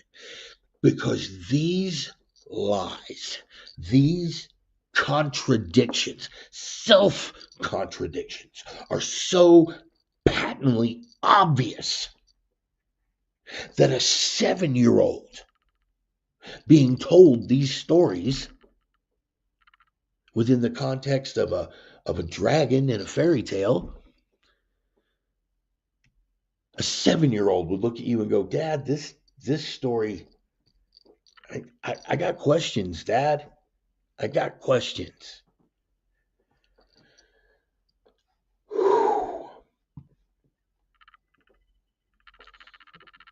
All this tax money, our money, your money, my money. We didn't have any say so on how it was spent. All Doge, all Trump, all Elon are doing is putting all this out in the open and going, hey, this is what your money's going to pay for. How do you feel about that? And you know what? Maybe some of these hardcore leftist Democrats, maybe if you bounced it off of them and said, and again, they keep coming back to this list. You look at some of the stupid stuff. I mean, the really stupid stuff. The $50 million for condoms in Gaza. Okay. That one. I mean, that one's just glaring. $50 million to fund condoms in Gaza. Wow. Neat. Do you feel like that's enough good that you're cool spending 50 million taxpayer dollars on that? Is that something you think is worthwhile? Right? Because here's the thing, condoms in Gaza are going to be used for one of two things, and that's either raping Israeli citizens or goats. So, oh, was that harsh? Was that harsh? I'm sorry, my coexist bumper sticker must have fallen off this week. Yeah. They're basically going to the American people and saying, hey, man, we were going to spend $50 million on condoms in Gaza. How do you feel about that? To which I would like to think the overwhelming majority of the American public is going to go, no, we don't want $50 million going to fund condoms in Gaza. No, we don't want, Jesus. No, we don't want 32 grand going to a transgender comic in Peru. Right. And again, that's another one. All these things that are happening in all these countries that are ripe with freaking corruption. Look at the amount of money that was spent. And now I'm seeing the fact checks on this one. But all the celebrities that got sent to take pictures, and boy, they are coming. Right? Thank you. Thank you. Thank you. Vargas, I knew I could count on you. Yeah, you would think. Bro, duck quack does make an echo. Oh my goodness. Kickbacks from the condom manufacturer? Possibly. My money is on the goats. Yep. $50 million of condoms in Berkeley. Here's what it all comes down to, guys. Here's what it all comes down to. Right? They're giving the power back to us. Again, not exactly what dictators do, is it? They're going to dismantle the Department of Education. Again, playing games with buzzwords. Playing games with buzzwords. They're going to dismantle the Department of Education. Right. Ask the average person, grazer person, how long has the Department of Education been around? Well, it's been around as long as the government's been around. It's been around forever. Good. Department of Education, we can't live without it. No. Department of Education has been around since 1979. 79 under Carter. 4,500 employees, none of whom are educators. Haven't educated anyone. It's all administrative personnel, right? And since Um, and since 79, its inception, without exception, every single year, not one exception. Look it up and fact check me if I'm wrong. Every single year, their budget goes up. And every single year, the metrics of our public education system go down. No exceptions. Ever since 1979, every single year. You're right, no child left behind. Right, no child left behind. Oh my God. Right. Thank you. Thank you, Ryan, for being probably one of three people who knew the. Anyway, um, 79. Every single year, their budget goes up. Every single year, they pile on more administrative personnel, none of whom, again, are educating anyone. And every single year, our metrics of scholastic performance under the federal control go down. Kids can't read at their grade level. Kids can't balance a checkbook. I'm sorry, checkbook. That's, I'm dating myself.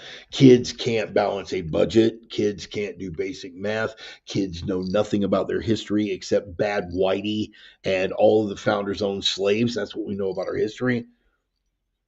We are being robbed of our historical heritage, of all the great things that we have done as a nation.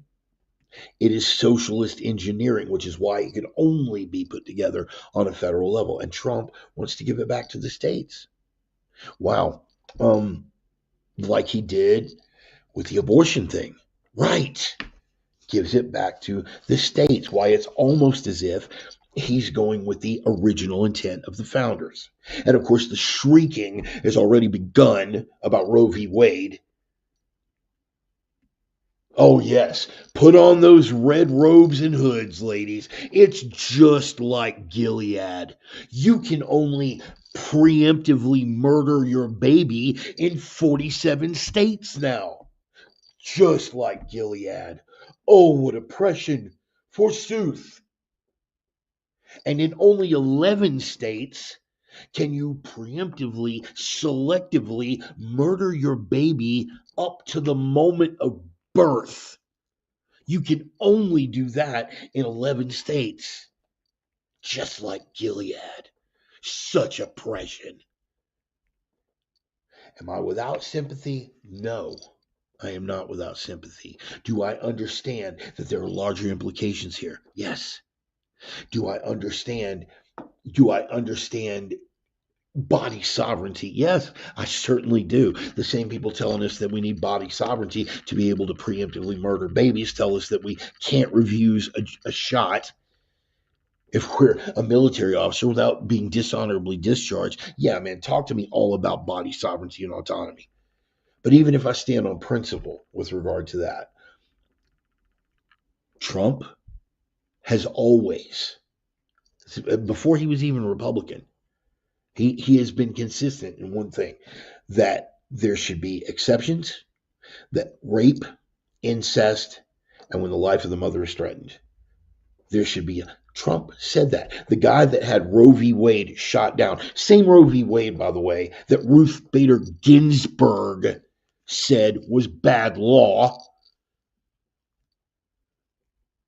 he gave it back to the states. Same thing he's doing with the Department of Education. Meanwhile, what's that? Meanwhile, you can murder your wife for showing her ankle in Afghanistan and nobody bats an eye. Yeah. Tell that to the feminists, right? Tell that to feminists. And those are the people that they want to bring here, because tolerance, coexist, cultural equipment. Getting off topic. Point being, Trump wants to give it back to the states where most of this stuff should be. And they want to shriek about it. Why? Because maybe they're living in a state where they're even more in the minority than they had previously believed that they were. I will go on record and I'll get myself in trouble with a lot of my Christian friends and a lot of associates that I believe that there should be exceptions. Rape, incest, threat to the life of the mother.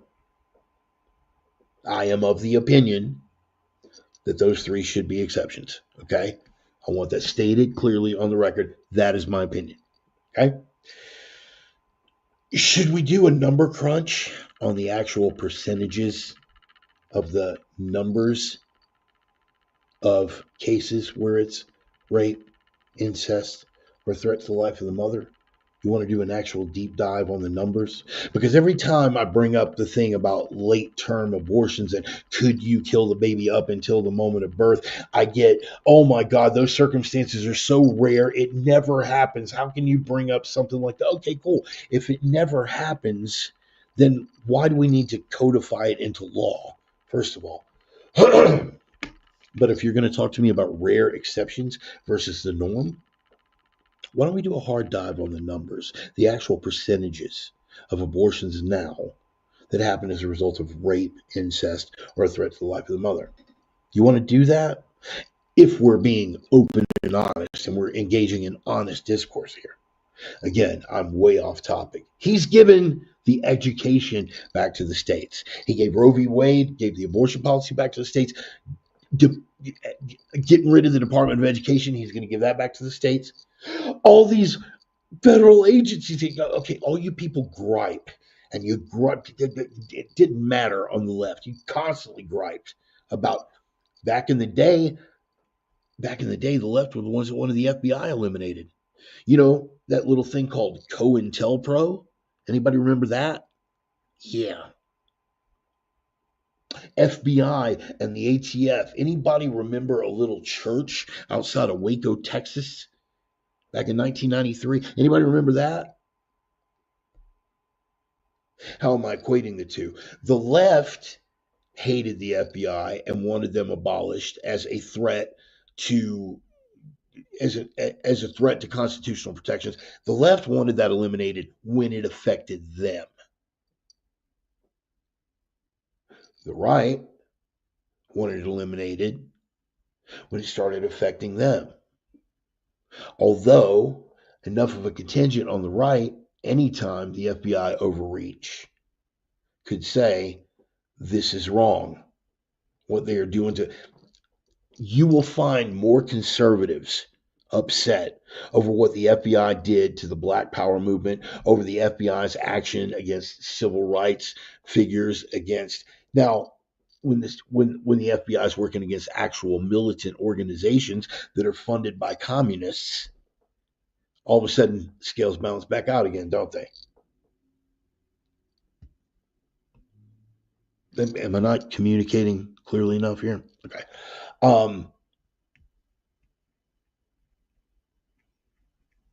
People worshiping in a different manner. Oh, and they have guns. Ooh. 90 people killed. 90 people killed, including 18 kids.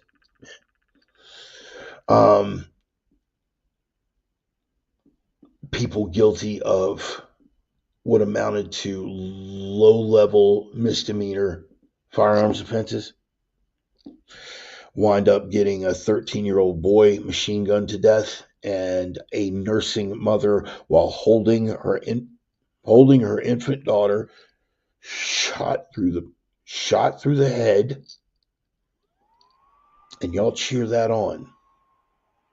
And you wonder why the American people might have some doubts about the legitimacy of federal agencies under your control. Anybody remember a kid by the name of Elian Gonzalez? Anybody?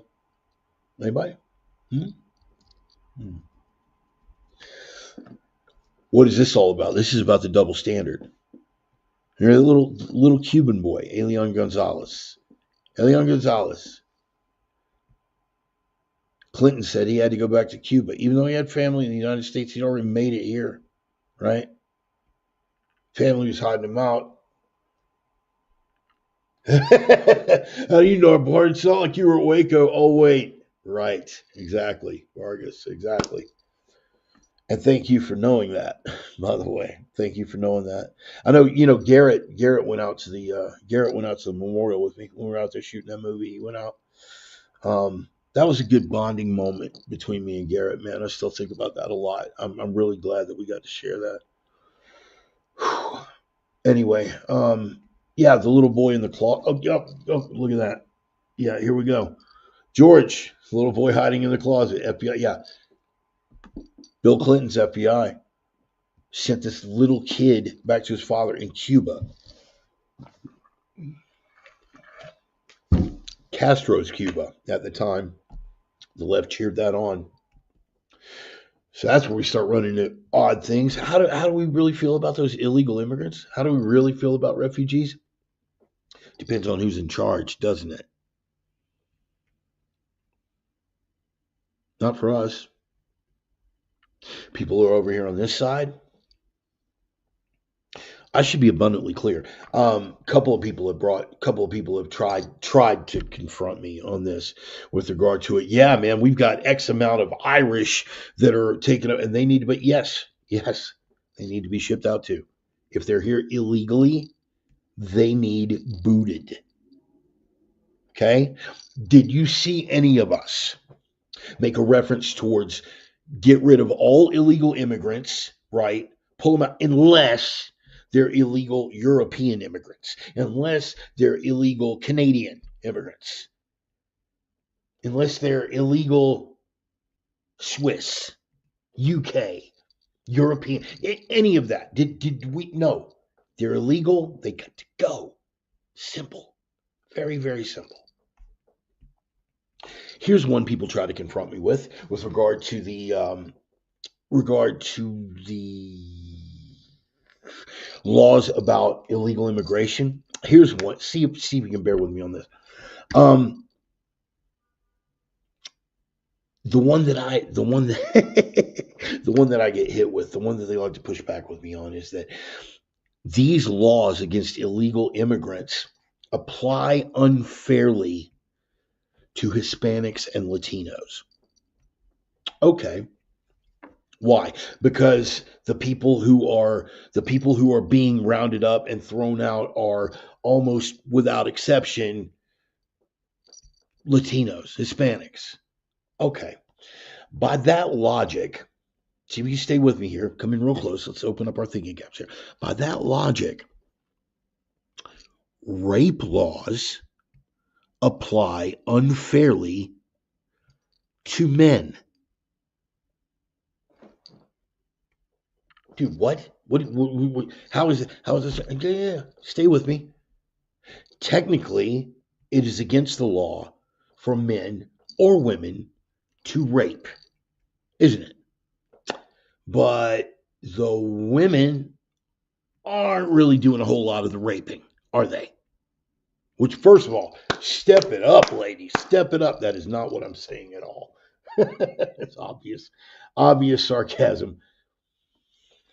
But step it up, ladies. Come on, Bart. Pull it together.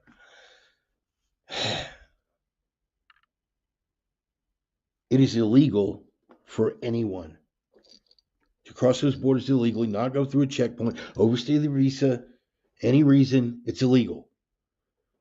Who are the majority of the people who are doing these things and have been for the past, 15, 20, any of these years? I wish I had not removed that one chart that I had here, because right when I removed it before the broadcast, now I got a need for it. This uptick really didn't start happening until the 1970s. Okay. So you can miss me with the who's going to pick our crops thing, because we did okay until the 1970s. Now, again, you remember my finish the sentence hashtag? Who's going to pick our crops for way below minimum wage? Oh, finish the sentence. Wait a minute. I thought you leftists were the ones who believed in a living wage, who believed that exploiting people for free labor was wrong, and now you're basically tantamount to admitting that's the whole reason you want them here. Different thing. Don't want to go down that rabbit hole. It's pretty simple. You're here illegally, you have to go. I'm about to solve one of those problems here. Hang on. Ah.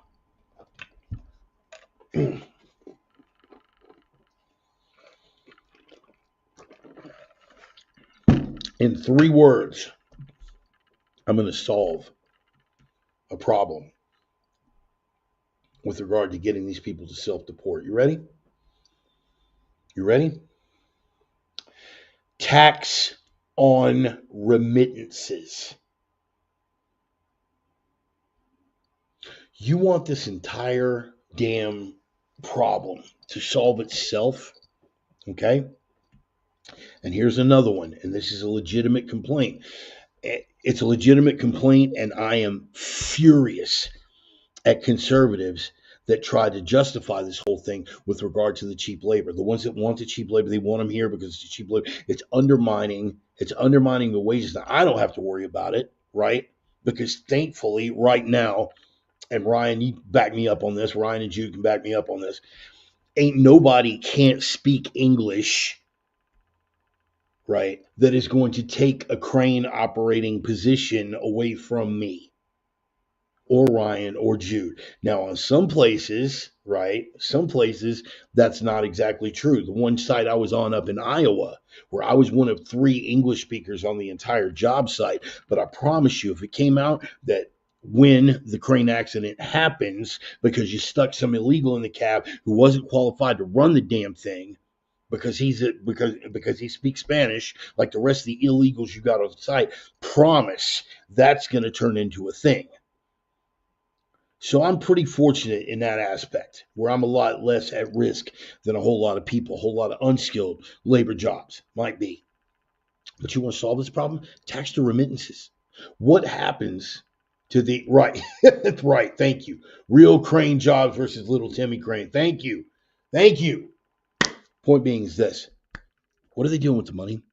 Why are they here? Why are they here? We're gonna bring our families here for a better life. Oh, really? So you're gonna bring them here? They're a naturalized U.S. citizen. This is all gonna be okay, and all of this.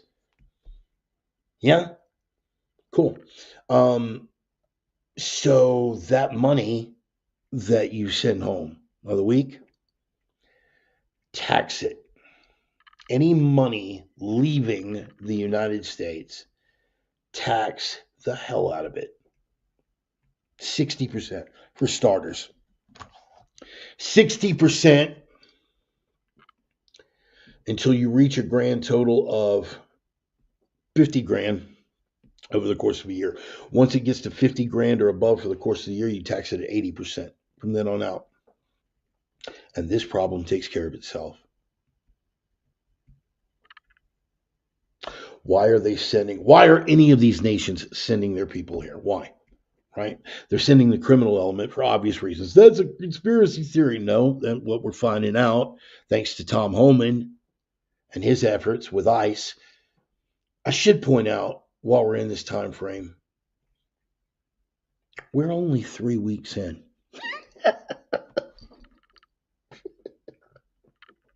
We are 3 weeks in. Promises made, promises kept. He's blowing the doors off the place.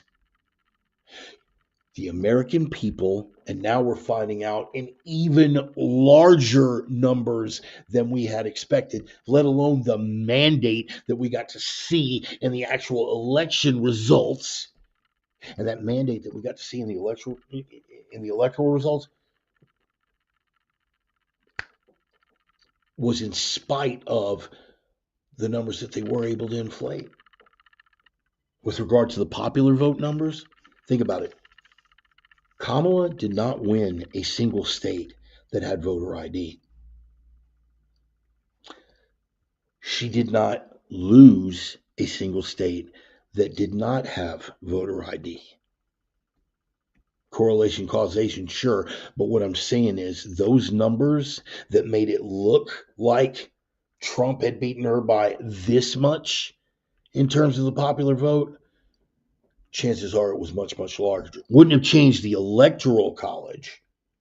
Maybe would have in 1 or 2 states, but it was enough. It was enough to put him over the finish line, and that's in spite of cheating. The American people are demanding these things.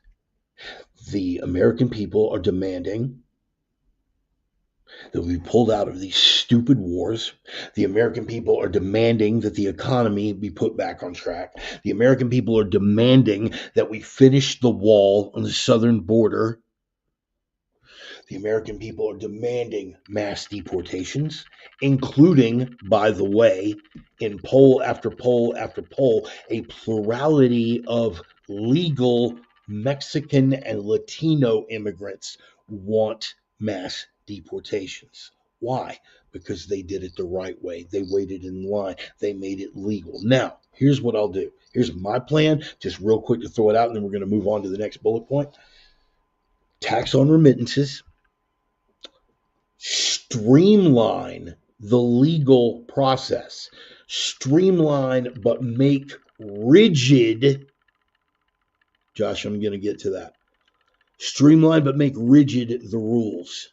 If you really are, how do they always sell it? We're going to need those doctors and those scientists and those engineers. And, I keep waiting for the doctors and scientists and engineers. And instead, what we get are day laborers that beat white women to death with a rock.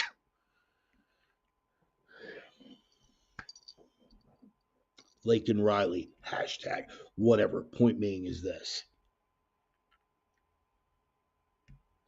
Streamline the process. If you are legitimately skilled in an area that we legitimately can't fill here in the United States, I have no problem with you coming in here and trying to elevate yourself.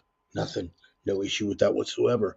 And I don't care if you're Mexican or Asian or Somalian, right? That isn't what we're getting right now. Americans know what time it is. All the things that Trump is doing right now, we voted for. And in spite of the appearances to hear the New York Times or that Maddow fella at MSNBC crying and pissing and moaning about it, we voted for this. We knew that we were going to be chucking them out en masse, and we voted for that. We knew that these organizations were going to be exposed, and we voted for that. We knew that entire departments were going to be cut, and we voted for that. Did you guys take a look at the ones who eliminated themselves from the equation? You don't need, okay, there's a different level here. Let me just split this up between federal government workers and illegal immigrants, right? The illegal immigrant thing will solve itself. If you put a 60 to 80% tax on remittances, that goes away. We're already seeing, what are they talking? When they're talking to them on that side of the border, word got out. Just like word got out when Biden was in, hey guys, it's wide open. Get your asses here. Get here while the getting's good. And now they pivoted on one foot. They're heading the other direction. And they're telling everybody who's on the way up here, dude, don't risk it. It ain't even worth it. Don't even try it. Not going to make it. Right.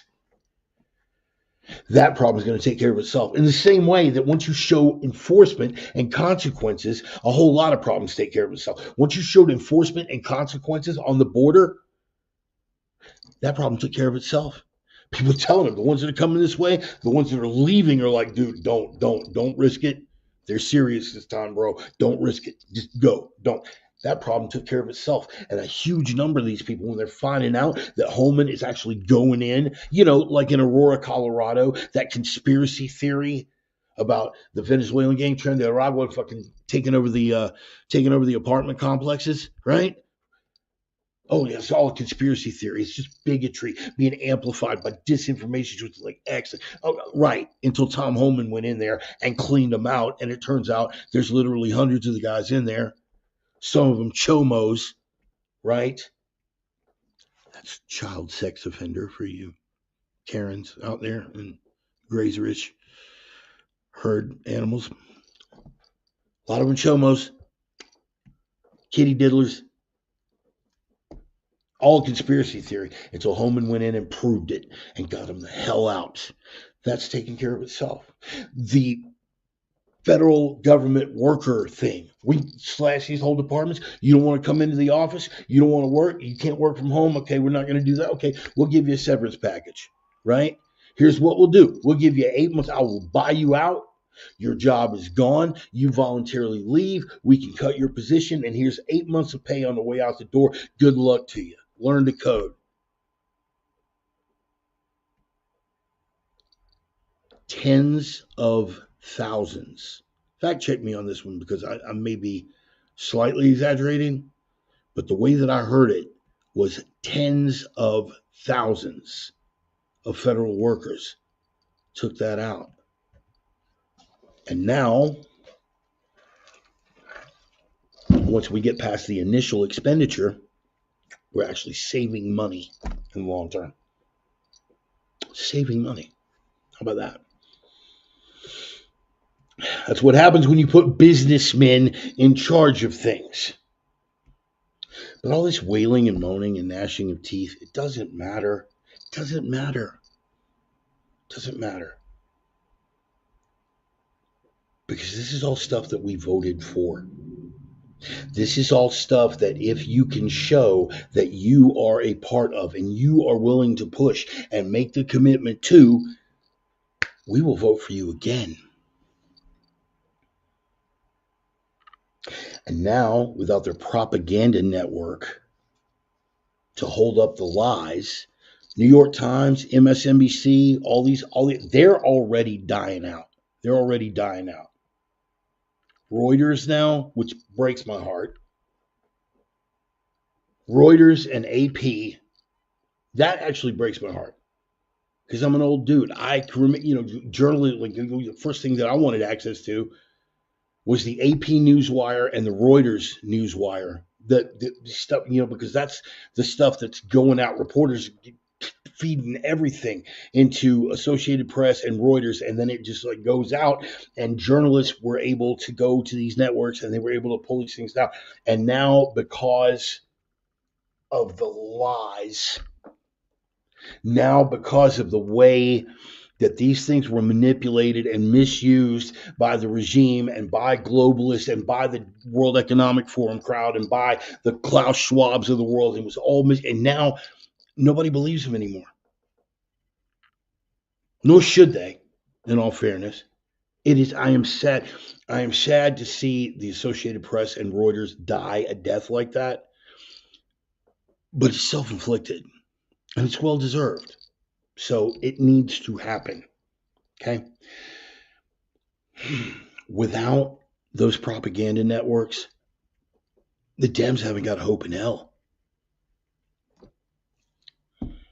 Because what does everybody turn to in the interim? What does everybody turn to? They don't go to the news anymore. They know MSNBC is going to lie to them. They know that Fox is going to lie to them. Titus out there, because they're stupid. They don't do anything but listen to Fox. Who the hell watches Fox? What self-respecting conservative at this point wants anything to do with Fox effing news? No, they're going to the independent press. They're going to podcasts. They're going to alternative news outlets. They're going to X. They're going to different influencers. They're going to different news services. They have voices that they trust. And why do they trust these voices? Because they're ignorant, man. They're ignorant. They just don't understand. These hillbillies are too stupid to know that these college-educated people do. They're like smarter than us, bro. They've got to give us our opinions. No, that's not why. It's because whether or not, here's the thing. Joe Rogan may not be as academically qualified for anything, and I am not making this case. I'm saying this in a purely hypothetical way.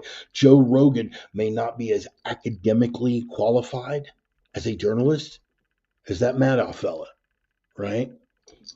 You know what Joe Rogan has never done to me? Lied. Joe Rogan's never outright lied to me. Joe Rogan has never outright sold me a bill of goods that he knew was not true. He's never done that. Everyone on the left has spent the last couple of decades making a career out of lying on behalf of the regime, lying on behalf of the globalists, and their credibility is gone. It's gone. They literally have nowhere else to go. There's no recovery. Everyone, conservative and liberal, are going to alternative news outlets, social media outlets, to get their news because they don't lie to them. Who do you have on the left? Who do you have? Young Turks? Good luck with that. Anna Kasparian is totally red pilled now. And don't tell me, look, I always thought Anna was kind of hot. I mean, shrill, shrieky, lefty. Wasn't really digging that vibe, but let's admit it, man. Anna Kasparian, pretty hot. Anyway, a little sidebar. Let's not talk about them editing Kamala's interview to make her not look as dumb, and that's not election interference. Yeah. See, that one, Vargas, I don't know, man. I'm conflicted on the election interference part of that, okay? I think, and this is just me talking here, just me, right? I think you're getting into a dangerous area when you start loosening the grounds of election interference like that. I think you're getting into a potentially dangerous area legally, right? Here's what else. Let me see if I can draw the distinction for you a little bit better, Vargas. Them knowing that Hunter Biden's laptop was real, right?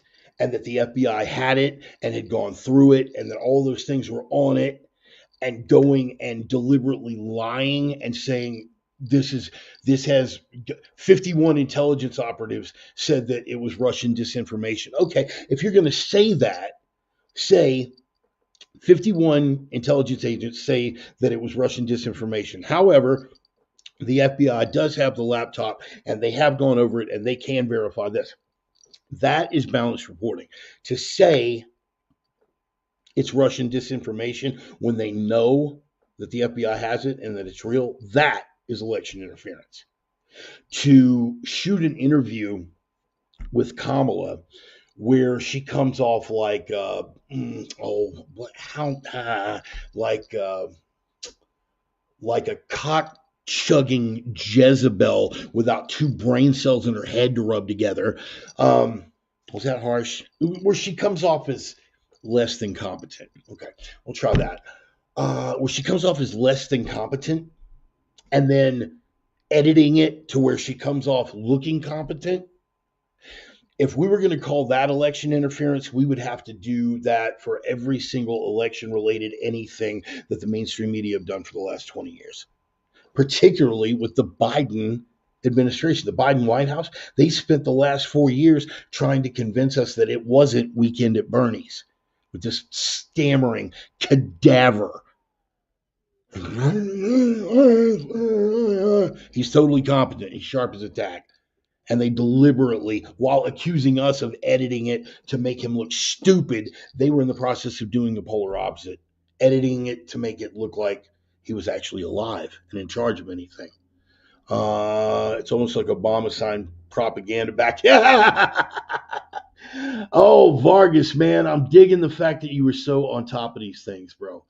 I'm really glad. It makes my heart smile, bro. Yeah, he did. He signed the propaganda. Yes, he signed it into law, basically codifying into law that you could put propaganda on the news. Now, they were doing it before it was codified into law, but now there's no accountability. Speaking with regard to, because Ryan, you hit me on a thread earlier this week, and I didn't get a chance to answer it specifically. But yeah, you're correct with regard to we're not naive enough to believe that there's actually going to be accountability. I didn't get a chance to address that directly. No, I'm not naive enough to believe that there will be accountability, but I'm optimistic enough to hope. And I don't think anything's going to come of it, Ryan. In answer to that question, I don't think anything's going to come of it. But if ever was a time that something was gonna come of it, it would be now. It would be now. Simply because that bull in a china shop thing is totally running rampant, and everybody is here for it. What is that, Stone? Haven't watched mainstream news or football since the Occupy BLM era started. Yeah, there's a lot of that. There's a lot of that. Dennis, now that USAID is not funding the message outside the US, it may actually get some traction. Yes, indeed, brother. Yes, indeed. And there's also going to be a hell of a lot of more of a cultural shift going on. Joe Rogan, Stone. Joe Rogan also admits that he is sharing his opinions. Mainstream media claims op-ed pieces are actually factual news. The other dude, that's very astute observation. Very astute observation and 100% on point. I missed the days so not only told what was going on in the world, not opined. I totally agreed. Ryan, Russian hookers pissing on him wasn't interference. It was a basic Saturday night. Look, I don't know. I don't know what the fella's into. I can't speak. I can't speak for the Teflon Don, man. I cannot speak for him. Maybe he's into that golden shower thing, maybe. And I'm not judging if he is. But at the end of the day, we're talking about election interference. Getting back to and I realize we're making light of all of this, but with regard to election interference, that if you want to look for a lawsuit for election interference, there's one. There's one, definitely. Because again, they sold that to us for 4 years. Where's it been? Exactly as I was saying about the Epstein thing, right? Where it's just, Trump's terrified, man, because that Epstein list is going to come out and his name's on it. And bro, if his name had been on that list, you don't, bro, this is why the lack of logic is just mind numbing to me. That as much as they hate this man and all the tools they've had at their disposal, and yet they would even allow him to get through a campaign, let alone get close to being reelected, let alone get reelected, let alone continue in the presidency without killing him. If his name was on that list, you don't think that would have been just the easy out? Oh, by the way, here's a picture of Trump diddling a kid.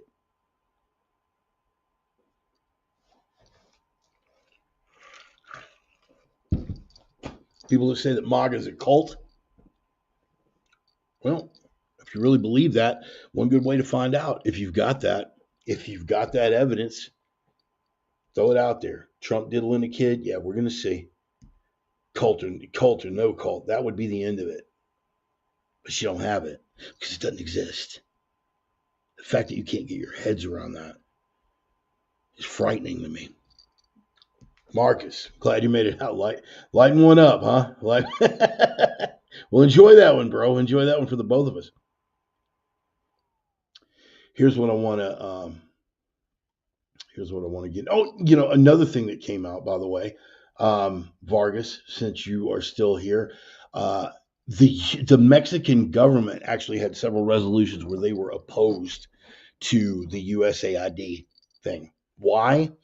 And this is something that came out with one guest on the Sean Ryan podcast, because some of this stuff was used to fund drug and human trafficking, backdoor ways to launder money that was actually working with regard to the cartels moving drugs and sex, drugs and human trafficking, all funded by USAID. Another place where USAID spent a hell of a lot of money and there's nothing to show for it, Haiti. Oopsie. Haiti post-earthquake, all the stuff the Clinton Foundation, all the money that went through USAID to the Clinton Foundation, all that money that was supposed to rebuild Haiti. And how's Haiti looking these days? The amount of money there, if you would have given, let's just assume that they aren't lying Luciferian hellhounds, whores of Babylon to the last man, let's just assume second that they're not that there's something close to decent hominid, God-fearing humans. They're not, but let's play along for a second. You give that same amount of money that USAID and the Clinton Foundation spent on Haiti, and you give it to a man like Donald Trump and say, Donald, rebuild Haiti. inside of a year, I'd be wanting to buy an oceanside cabin on that place. Why is it a perpetual shithole? Well, we could get into a number of reasons why Haiti and other third world countries are perpetual shitholes. No matter how much money you throw at it, there are varying theories.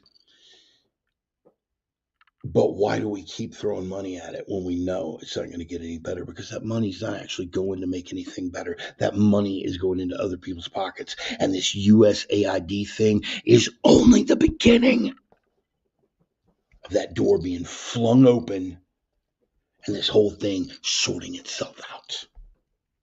You know what comes next? The Pentagon.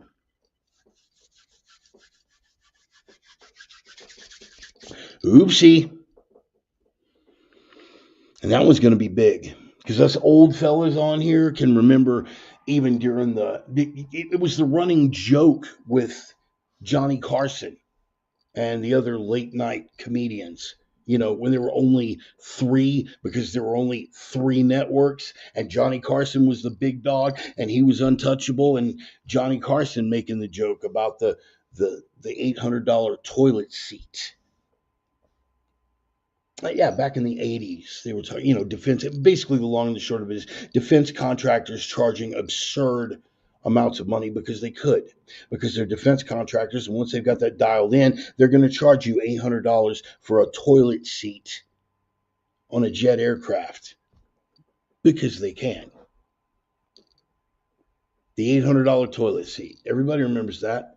What do you think is going to happen when Musk hits up against, and this is where I worry, people. I'm about to bring it home here, but just spit this out while I'm on it. They have to kill the man, is what I'm saying. To their mind and their way of doing things, they don't have any choice because they see what he just did to the deep state money laundering at USAID. They see that coming unraveled, and the next thing he sets his sight on is the Pentagon.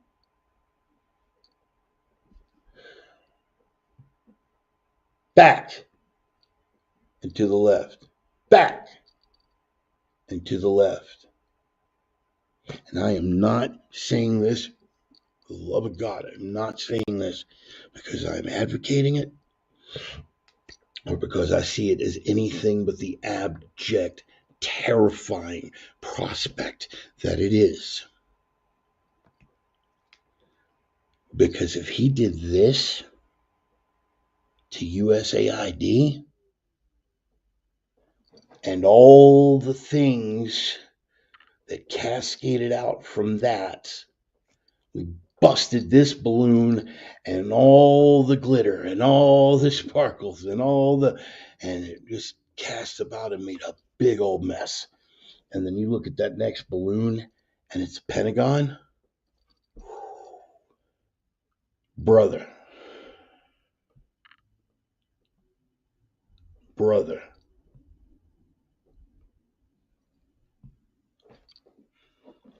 Do with that information what you will. But keep the man in your prayers for the love of God. And yeah, Roman, you're absolutely correct. The military loves him. And that's a good thing. That's a good thing. The military up to the top brass. Some of the top brass is still in there, right? You got guys in there that still have loyalties to Flynn, right? You got guys in there that still have loyalties to Flynn. Thank God for him, man. Thank God for him, for real. Because, man, oh my goodness. We've gone over this before in the program, guys. Anytime historically it's ever broken bad for totalitarian regimes, the police, and yes, I'm typing here because I'm trying to pull up a photo. The police side with the regime. Police and law enforcement historically side with the regime. Um,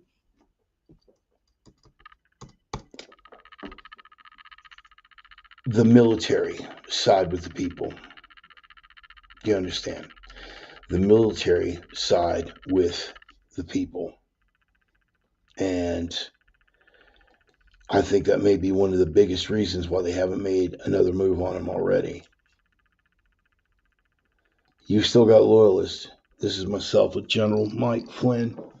I was actually able to meet the man. And guys, see that documentary. If you have the opportunity, pull it up, pay whatever it costs to rent the damn thing online. I think it's like $4, whatever. If it's worth it, dude, if it's $20, rent it, see it. Find a copy of it on DVD, order it, something. But you should see that documentary. I got to spend several evenings chatting with Mike Flynn and members of his family. His sister Mary, we all called her Mother Mary. She was, oh man, just a beautiful human being, absolutely beautiful human being. The first night when they rolled the documentary, I got seated next to her, and we shared a box of Kleenex. Man, through the whole thing, we're just crying and hugging and praising God. And anyway, people like Mike Flynn know what's really at stake here. It's all fun and games. It's all theoretical. Everybody wants to chuckle it up. Somebody needs to clip him, dude. I can't wait. Or people on the right, the Hawaiian shirt crowd, the Boogaloo guys. I can't wait for damn Civil War, man. It's gonna be awesome, bro. Nah, man, it's not gonna be awesome, bro. I mean, God forbid if it comes to that, I'm definitely a lot more comfortable facing that prospect now than I would have been otherwise. But it's not cool, bro. It's not. Nothing about it.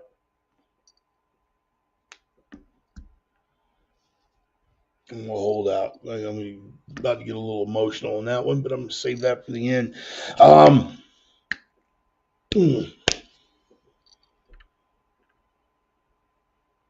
Yeah, military is the only. I think the fact that he's so loved by the military, Roman, is exactly the reason why. Nobody's made a move on him yet. Nobody's made a move on him yet. But dude, when he moves on the Pentagon and mustache pulling his work, if you don't think things are going to be ugly, you haven't been paying attention. You haven't been paying attention. Ambidextrous handheld dynamic impulsive application device, only $700, known as a hammer. It's all now they build it. Yeah. And thank you, Doug, for lightening things up a little bit. Yeah, when he starts tearing into the budget there at the Pentagon, yes, and that's how you'll see it. That's how you'll see it built. Ambidextrous handheld dynamic impulsive impact application device. I like that. Only $700, also known as a hammer. I love that. Total, thank you, bro. Thank you so much for that. And that message that you sent as well. You know the one. God bless you for that. God bless you for that as well. Marcus, check out the police state doc as well. Yes, how the FBI went after conservatives. Yeah, Bongino worked on that. Dude, you played an FBI agent in that? Oh wow, guys! By the way, that's my buddy Marcus. He's an actor and he's an actor and stunt performer of some renown. And he's still on the climb, bro. And by the way, good to see you out there living it, bro. Good to see you out there like living the dream, man. That's what you decided to chase. It took a lot of guts to go out there and do that, especially in that hellhole of Hollywood Babylon, dude. I mean, Kenneth Anger tried to warn us. Check out the police state doc as well. The FBI went after conservatives and Trump. I did not I saw the documentary, and you had to have been like right there, and I completely missed it. I got to go back and watch that thing again. Yes. Stubbs and Stabs. Sorry, Tom, leaving him out. Yes, Stubbs and Stabs, the working man's Musashi. Tom Hollyby going to be teaching that class coming up in March. My guys up in the Northwest, you need to. There is going to be a link on his Facebook page, because of information on his Facebook page. You guys that have badgered me, you guys with your teeth constantly in my ass, man, I can't get down to Texas to train with your Russian bro, man. I mean, what, man, somebody like local, man, like at least in the same state. Okay, well, now you got somebody in the same damn state. Somebody with a considerable skill set, someone who I respect both as an instructor and a human being. And you're going to walk away with at least 6 quotes from Miyamoto Musashi memorized, okay? Because they will have been tack driven into your head. So go see my bro Tom. Thank you guys, Marcus and Turtle and Tom, for lightening things up a minute, because I was about to get, and I'm still about to get a little emotional on this last one. And then we're going to close up shop. Man, I want you guys to ponder something, because we're winning, man. Don't. You see me get full of the fire and the fury, right? But stay on that and keep it upbeat, because the dark stuff, right? The straight up hostile rage end of it, there's more than enough of that to go around, man. More than enough of that to go around.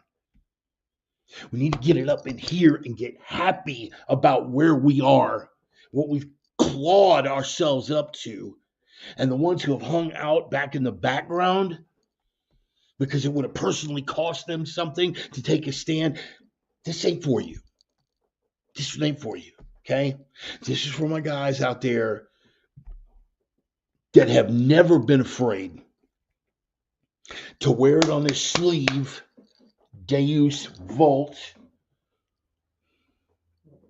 to wear it in their heart, and to speak it from their mouth at every opportunity, what they were about.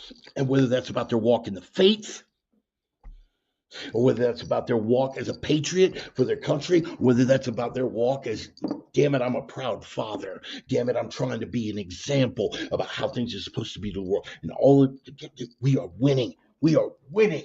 For the love of God, we are winning. This week, just this week, we got to see exactly how viscerally it is affecting the enemy on their own home turf. They are melting down and collapsing in front of us, and they have no backup plan, no reinforcement. They've got one plan, which is get Trump. And sorry, poison squirrels, but that one's already out of the bag. Trump hinted, paid lip service to something that might or might not exist out there. That if because somebody, are you worried they're going to try to kill you again? Yeah, but if they do, there's a backup plan in place that was worse than anyone could have imagined. It's like nothing ever before. He alluded to the fact that there's a dead man switch. He alerted to the fact that so even if they clip him now, whew, ain't no putting this cat back in the bag, son. It's out there. Nowhere to go but forward. And they got nowhere to go but down. So damn it, get happy. Get happy. Let a smile hit your face. I don't smile so good anymore because I only got 7 teeth left. Let a smile be on your face when you're out there evangelizing by example. Let a smile be on your face. Let a song be in your heart. Because we're winning. Winning. But I need you to really dial in for this one, man. I need you to really, really connect with me on this one. Do you have the stomach for it? You guys know that I'm a recovering IV drug addict. You guys know this, right? Coming up on 3 decades. Not having put a point in my arm.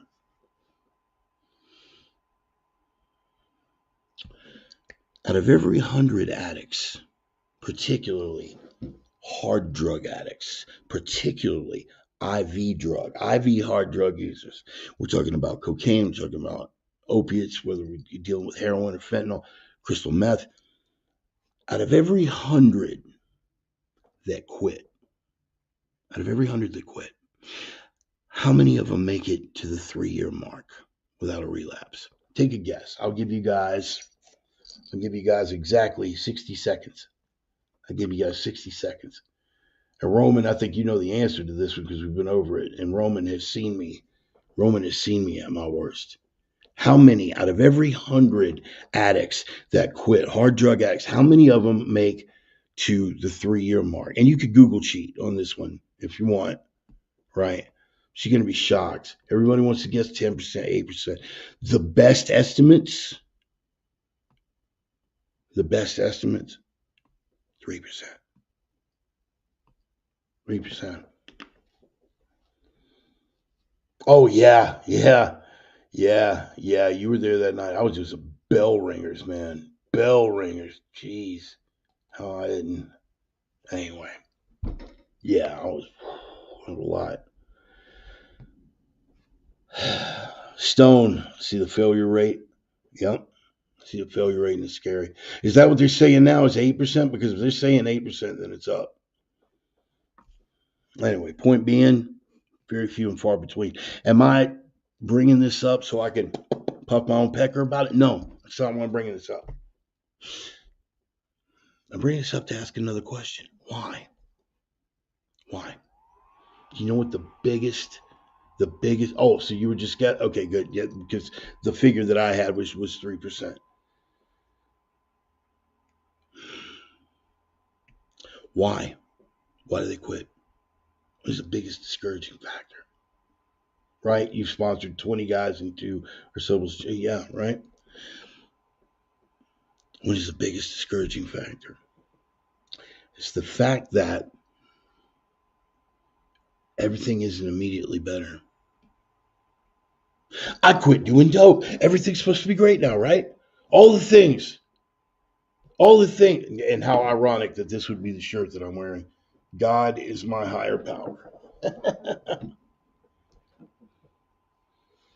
Point being, I'm off dope now. I quit doing drugs. Everything's supposed to be good. Why unicorn farts and love and happiness and sunshine and rainbows. Why is everything wonderful? Why didn't all my stuff come back? Why do me and my old lady not get along anymore? How come my family doesn't call? They go back because things aren't immediately better, right? Because here's the factor they forget, and there's a reason I'm bringing all this up. Why do they go? Why?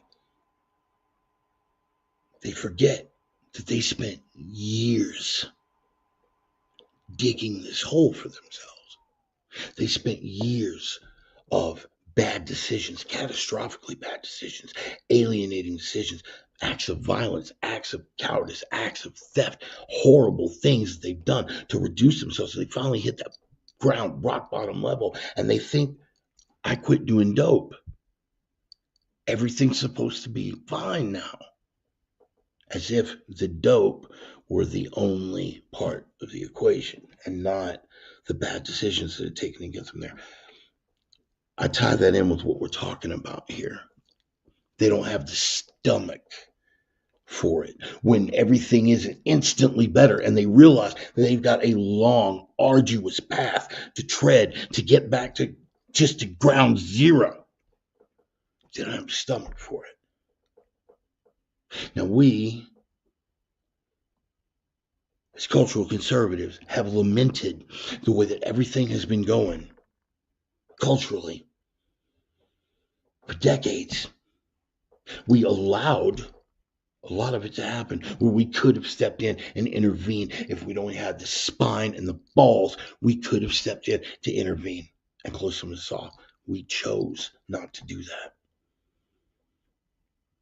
And we went further down the hole and further down the hole, further down the hole, further down the hole. And finally, under that addled cadaver and cackling sperm spewing Jezebel, we finally hit rock effing bottom. Finally. No more. And then we turned around and we said, we're taking a different direction. And right now, things are going good. Same way it does when you first get off the dip. It feels really, really good. Hey, you get arrogant because you forget boss man freed you from that. You didn't do that yourself, first of all, but that's going to tie in as well. You forget. It took me a long time to get here. And we are just now starting to get out of the hole. It feels really good right now watching this USAID thing come and all these facts being exposed. It feels really good right now seeing these intelligence bureaus quaking in their boots, knowing of all the information that's about to be released. It feels really good seeing all these high-level players that you know are Luciferian scumbags of the highest order about to be brought down by the very hand of God. It feels good. But there's going to be some backlash, son. These people are not going to go easily. They're not going to go quietly. They're damn sure not going to go out without a fight. Now, how good they're equipped for the fight is anybody's guess right now. But they're not going out without one. And they're prepared to burn it all down. So you had better ask yourself, what am I prepared to do? Do I have the stomach for this? I'm loving what Elon's doing right now, but what happens when it turns around and we got to see things get ugly? What happens when the people who are bumping their gums now about demonstrations in the streets and uprisings the way that they did before 2020 in the fentanyl Floyd riots are saying we need to take it to the streets again? And then it comes to the streets and all of a sudden it's your car in traffic. I know a lot of you out there are chomping at the bit for that one until you think about the sound of human flesh and bone under your driver's side wheel. Still chomping at the bit, Sparky? Still can't wait for the boogaloo, Sparky? You're looking at the terrorized expression of your family in the backseat of this car. All you wanted to do was get home. What's going to happen when the violence is coming down your street? Now, I know there's a lot of you out there. I'm going to put on my Hawaiian shirt, get out my AR-15, and go, bro, if you haven't seen someone die, let alone die by an act of violence, I'm going to need you to sit this one out, okay? You need to start making these hard decisions now. Oh, I know. No, I see you, Ryan. I see you. Sounds like freedom. It does. It does. But again, that's why I'm being so specific for people who have actually contemplated this, for the people who actually are dialed in. All the rest of us better ask ourselves, what are you prepared to do? How much can you possibly stomach? And if you have the stomach for this fight, then you got to get in it. You got to recognize it for what it is, and you got to be ready to take it all the way. I don't know about y'all, but I'm here for it. I'm here for it.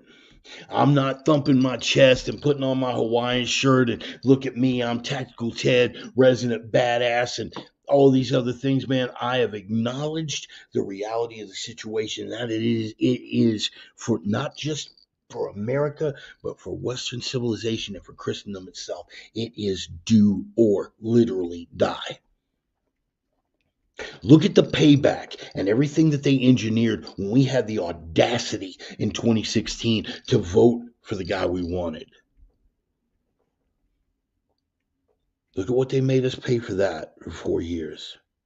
And they tried damn sure to shut him out again, up to and including 2 attempts on his life, one of which came within a centimeter of being the only one that would have been necessary for him. We know what they're capable of.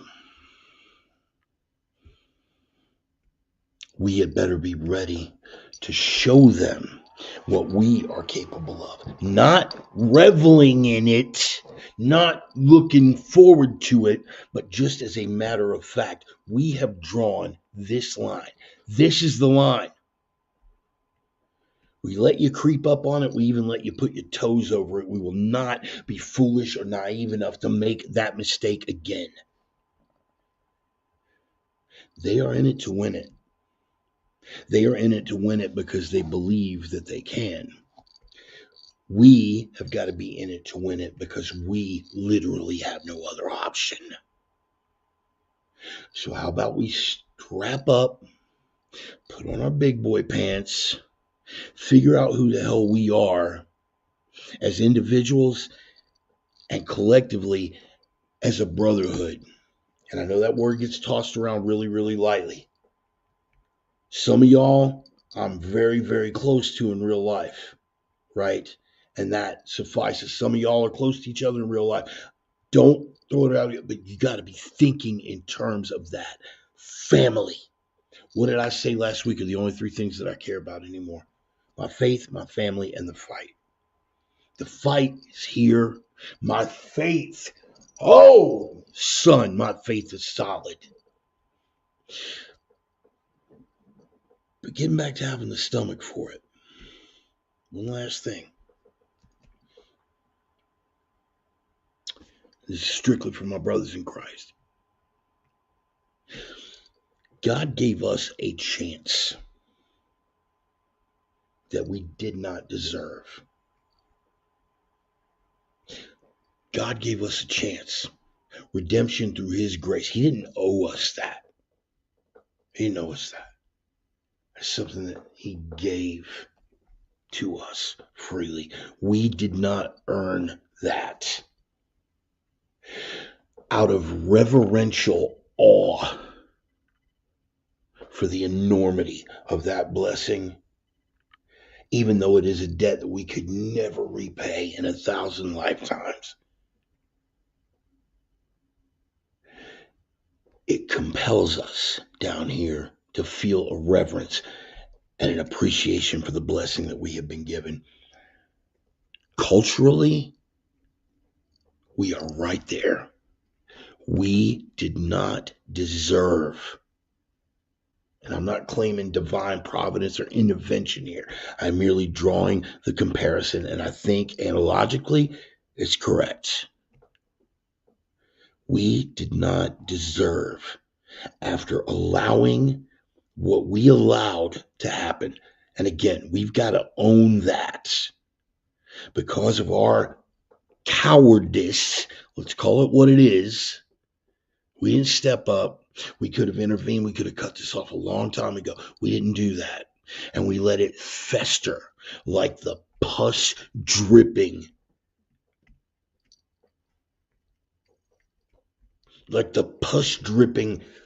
viral, venomous, hideous, flesh destroying necrosis that it is the depravity, until it got to the point where it was even delving into kids. We allowed that to happen.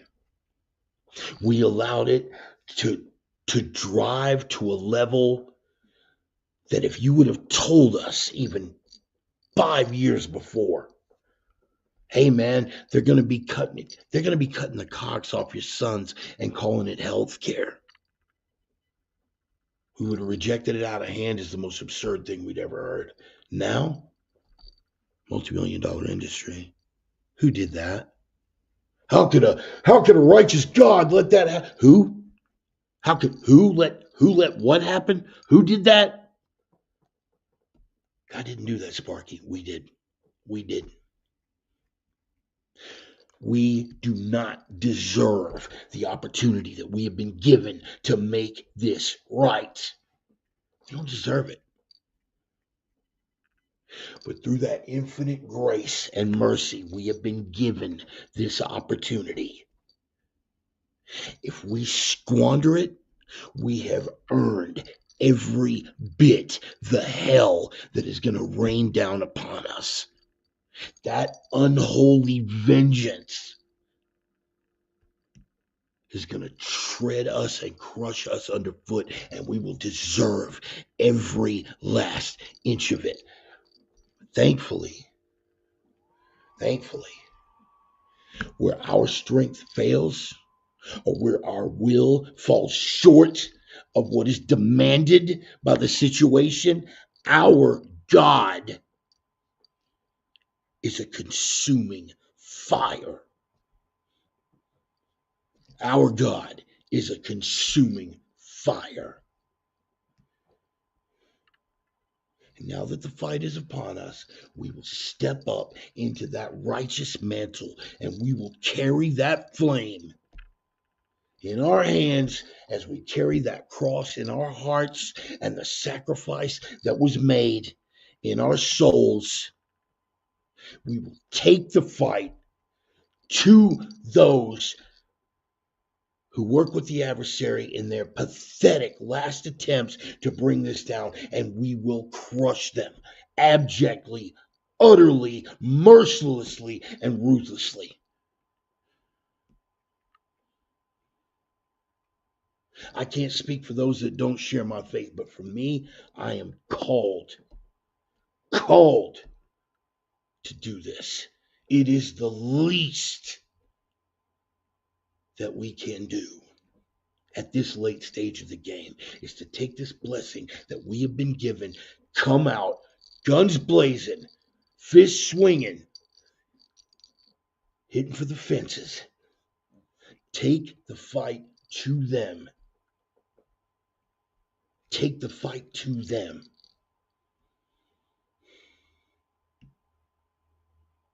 And leave them nothing. Return every bit the wretchedness that we allowed to bear fruit. Return every bit of that to those who sowed the seeds. Get your face in some scripture, your ass under some iron, your hands on some leather, your balls dropped into place, your spine nice, neutral, and rigid. And get your ass ready, son, because you're about to hop in there. About to hop in there. Title fight. Spoiler alert. I read the book. We win. The only thing left is for us to decide the measure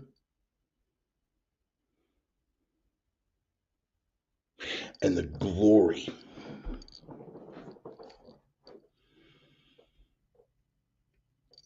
And the unbridled bliss in our hearts as we carry the fight to them.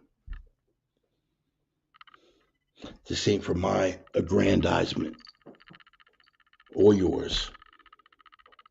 This is for the kingdom. This is for the kingdom. And I will carry that fight in that perspective. Not from me. I do not feed on my own strength to carry the fight to the enemy. It is the strength of Almighty God that sustains me at the point where my strength fails. Therefore, the fight is not for me. It's not for me carried with my own strength.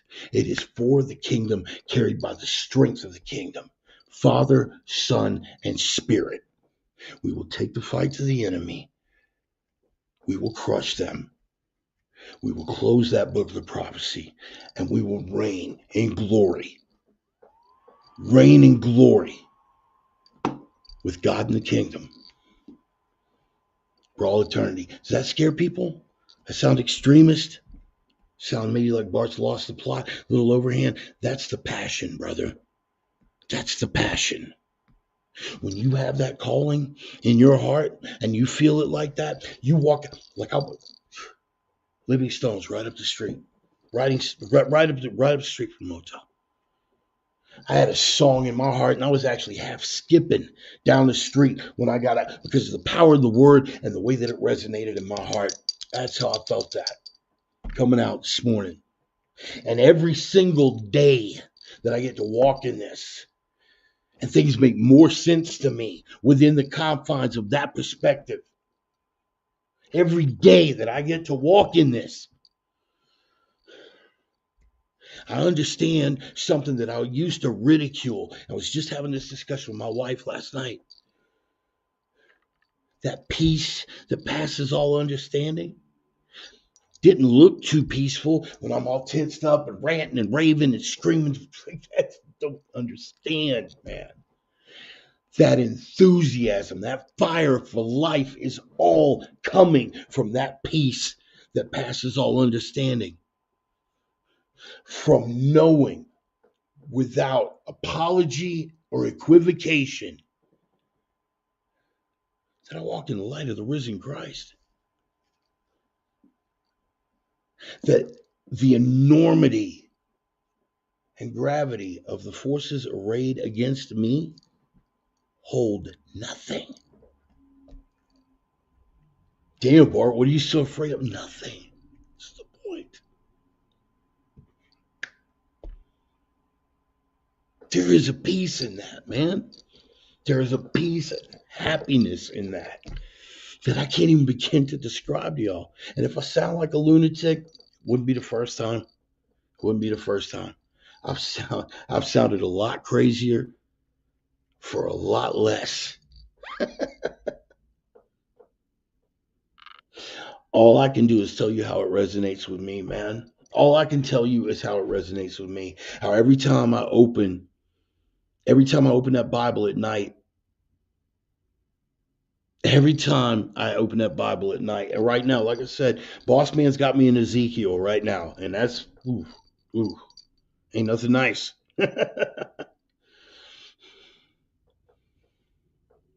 But I feel closer. Every time I open that book, I feel closer. Every time I'm just walking down the street and I have a moment where I have to reflect in my heart, how am I evangelizing by example right now? Am I being the proper example? And something else will come to me that makes sense. A thing that happened to me in my life, a person that crossed my path, an interaction that I had with one of y'all. It didn't make sense at the time, and it all comes together for me. It's like, that's why. That's why. And I see just one more step and one more bit of complexity in the divinity and the enormity of that divine plan.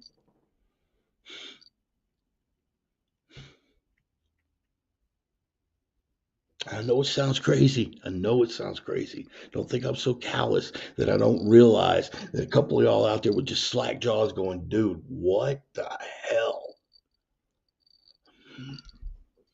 But brother, I don't know how else to carry it. Because that's how it's affecting me. And if I am going to evangelize, and if I am going to be a proper disciple, I owe you nothing less than to give it to you the same way that Boss Man's given it to me.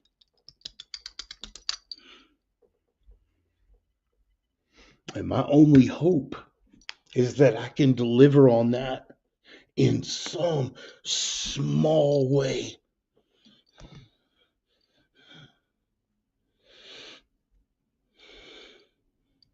I'm going to tell you,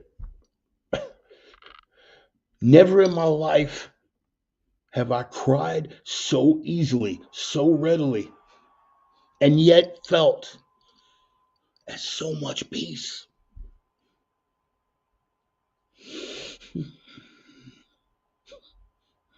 I've never felt anything like it. And I never want to lose touch with that motivating factor. I never want to lose it. I never want to lose touch with that calling or with that anointing. So I'm going to keep speaking it. And I appreciate y'all being along for the ride. Might be one or two of you out there that are just like, man, we're here because we love you. Not really sure what you're on right now, but we're here because we love you. Okay, man, I can live with that. Because the ones of y'all that are still here are ones that I never had any doubts about in the first place. The ones that I would have had to have doubts about, they left a long time ago, bro. They left a long time ago. And when it gets down to cutting dead weight, right? When it comes down to cutting dead weight, that dead weight's going to take care of itself. Endurance and tenacity. That comes as part of the live to three, right? Part of the live to three. Endurance, tenacity, carrying that light through the darkness, punching that signal through the noise. I'm gonna keep speaking it. As long as the Spirit continues to work through me, as long as Boss Man continues to grace me, as long as the carpenter continues to speak to me and open my eyes to things and give me that new perspective on everything, it's like learning everything all over again for the very first time. The brand new set of eyes, a brand new mind, brand new heart. Never ever want to lose that. And I would hope, oh man, that swelling of warmth and peace. That hand over my shoulders that says, little brother, I got you. Little brother, I got you. No matter what. It's going to get bad. It's going to get real bad. It's going to get ugly in ways that even you can't contemplate right now. Just know in my heart that I got you. Right, Turtle? 365 times. Do not be afraid. And somebody else hit me with that. I think I want to say with J. Garvey Pike said that, yeah, 365 times verbatim, be not afraid. But when you get into different iterations of that, don't carry fear in your heart. Fail not under times of duress or whatever. You get in different iterations of it. It's thousands, man. The number one rule is to walk in truth. The way I see it, the way I communicate, the way the carpenter speaks to me. Number one rule is to stay rooted in truth and walk in truth. And that means humility. And believe me, man, I'm being handed humility in spades.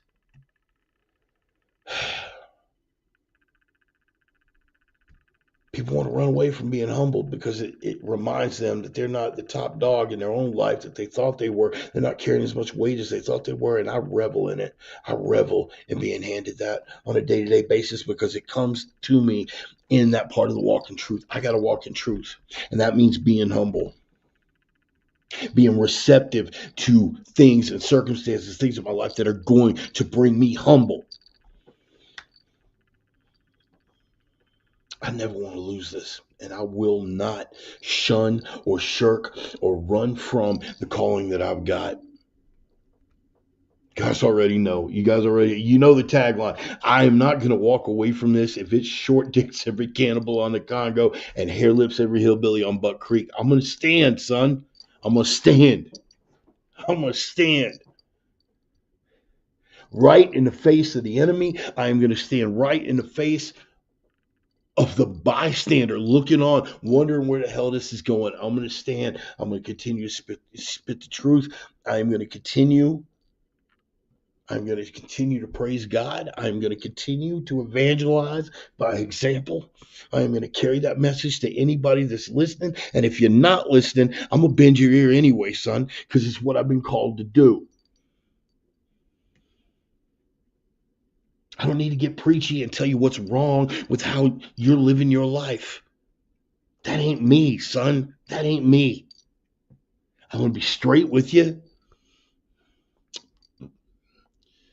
But I'm not judging the way you live in your life. I'm just telling you the way that I'm committed to live in mine.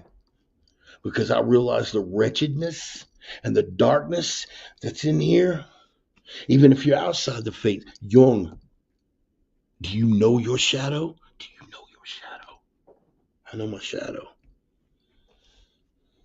And I'm thankful. Knowing my shadow the way that I do, I'm thankful that I've got the presence of the light.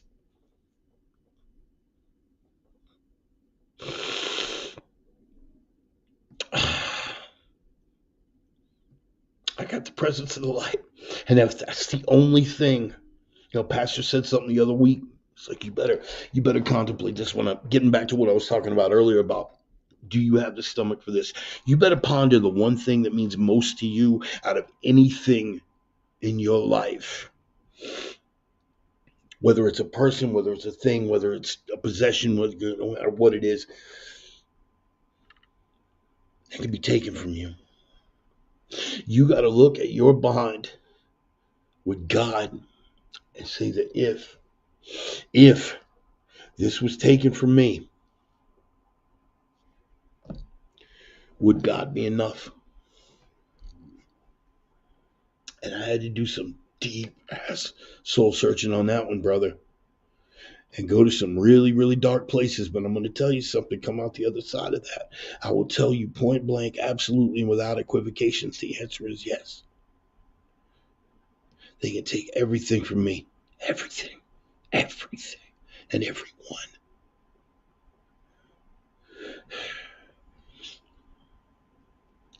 I could have nothing left but the boss man, the carpenter, and the spirit. And I'm going to be all right. I'm going to be all right. And if you don't think that there is a peace in that, no matter how dark, no matter how dismal that might seem in totality, if you don't think that there is an undescribable peace in knowing that if everything were gone but God, you'd be all right, I would say to you first, I hope that you find that peace one day. And I hope that you find it before it is forced upon you. Because I can't make any guarantees about the life that's coming. I pray it never comes to that for you. But I also pray for you that you do find that peace. I hope that you find that peace. I hope that you can experience a fraction of that peace.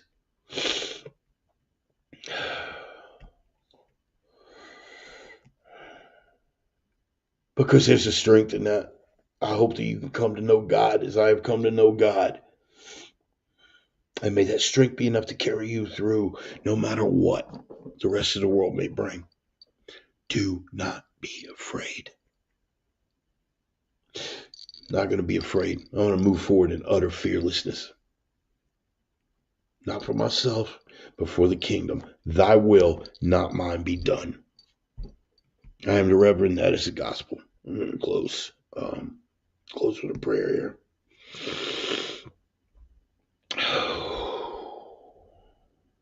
Lord God, between the Stoics and the Scriptures,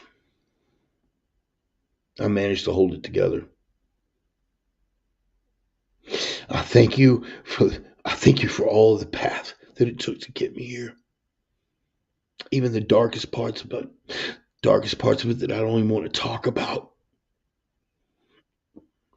I thank you for every bit of it, shaping who I was to be for such a time as this, for whatever calling you got in store for me and the fight coming up, the way that I'm going to be called to step up and serve the kingdom. If that is living your will, so be it. If that is speaking your word, so be it. If that is bringing your children home, so be it. But whatever my place is in this fight coming up, Lord, I'm here for it. I'm here for it. And I can tell you right now that all my brothers and sisters in Christ that are here, that are sharing this moment with us, they're all down. Even the ones that don't walk into faith, they're down. They're down. They've got a solid enough moral compass to know that there is good and that there is evil in the world, and they make no peace with evil. Those are the men that I want around me, Lord. Regardless of whether they share my faith, if they share the principle of making no peace with evil, then they're exactly the people that I want around me going forward. My faith, my family, the fight. I got a lot of my family gathered here, right here. And I thank you, Lord, for each and every one of them. and the place that they've held in my life, and the ways that they have shaped me and made me a better person, the ways that they have shaped me and made a better warrior for the kingdom. It says in Proverbs, as iron sharpens iron, right? She said in Isaiah, train my hands for war and my fingers for the fight. We're here. Faith, family, and the fight, Lord. I'm here for it. And every one of these men and women that are saying, they carry that same strength in their heart, Lord. Here I am, Lord, send me. In the face of the enemy, in the face that looks at evil and calls it good and tries to sell that message, they will be the one to step up and say, not on my watch. Here I am, Lord, send me, and put an end to it. And every week, Lord, every week, in the same way that I am pleasantly surprised and blessed every week in people that I did not expect to see you working through, and I see you work through them. Every week I get surprised in the other way, people that I just thought I could take for granted, that their mind and their hearts were right. And that mind and that heart wasn't there. That was something that I was projecting. It's not their fault for misleading me. It's my own fault for lack of recognition. It is. It's my own fault, Lord, because I can spot a liar. And if I can spot that liar now, why not before? So, Lord, I just thank you. I'm not going to count my problems. I'm going to count my blessings because I'm so overwhelmed with them right now. So overwhelmed with them. From my life to my skill set, to my job, to the brothers and sisters that I'm surrounded with, to my wife. I am blessed beyond measure. And Lord, while I pray that you don't test this, I'm going to say it because I believe it. If every single thing was taken from me,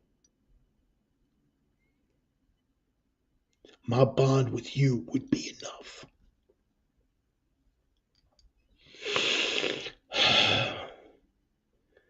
Even Christ in the Garden of Gethsemane said, if you can take this cup from me, right? So I'm not looking, this isn't a request, but it's an assurance. It's an assurance that I take a world of strength in, Lord. And I thank you for putting that in front of me. And I hope that every one of the men and women gathered here can be similarly blessed. Omnia ad regnum, Lord, all things for the kingdom. I pray in the name of the risen Christ, whose blood shed on that cross paid for my redemption and whom I ever serve. It's in his name that I pray. Amen.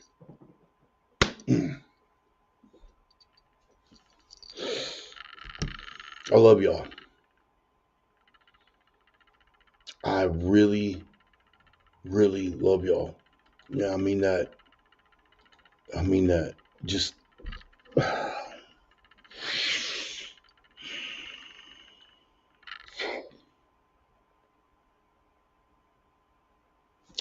sometimes, I'm going to tell you the God's truth, people. Sometimes I feel like every bit the whack job and lunatic that I've got to look like half the time.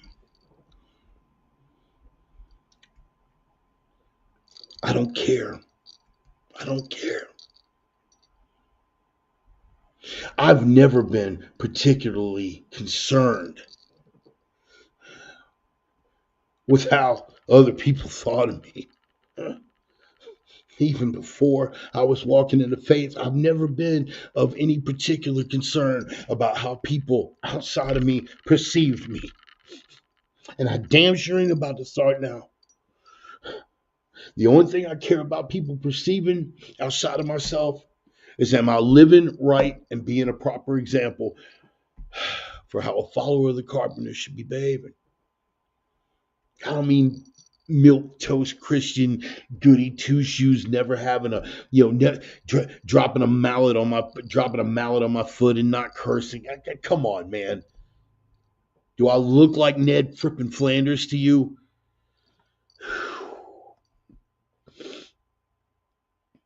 High diddly homicide. No, it's not. No. Not my vibe, bro.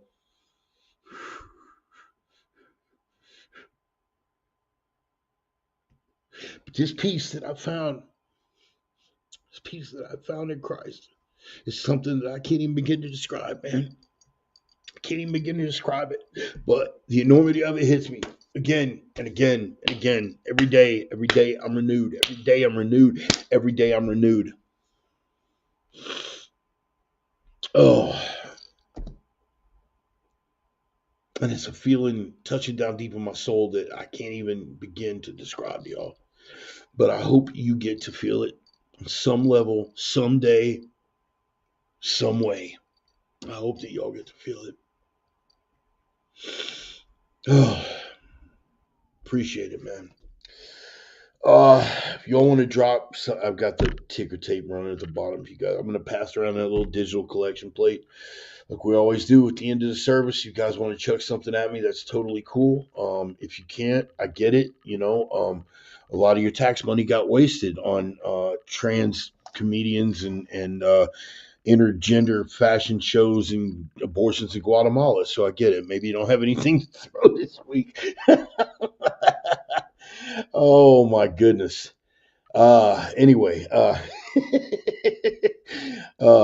the heck, man? Where was I going with that? Oh yeah, okay, cool. Yeah, we're gonna go. I'm gonna throw on a little bit of Clutch. This is the coolest cover of this song, "Fortunate Son," that's ever been done. You can disagree with me if you'd like. You are entitled to be incorrect. It's a great one. Anyway, I love you guys, man. I love you guys, and thank you for being here. Thank you for sticking with me through another couple hours of ranting and raving. I am the Reverend.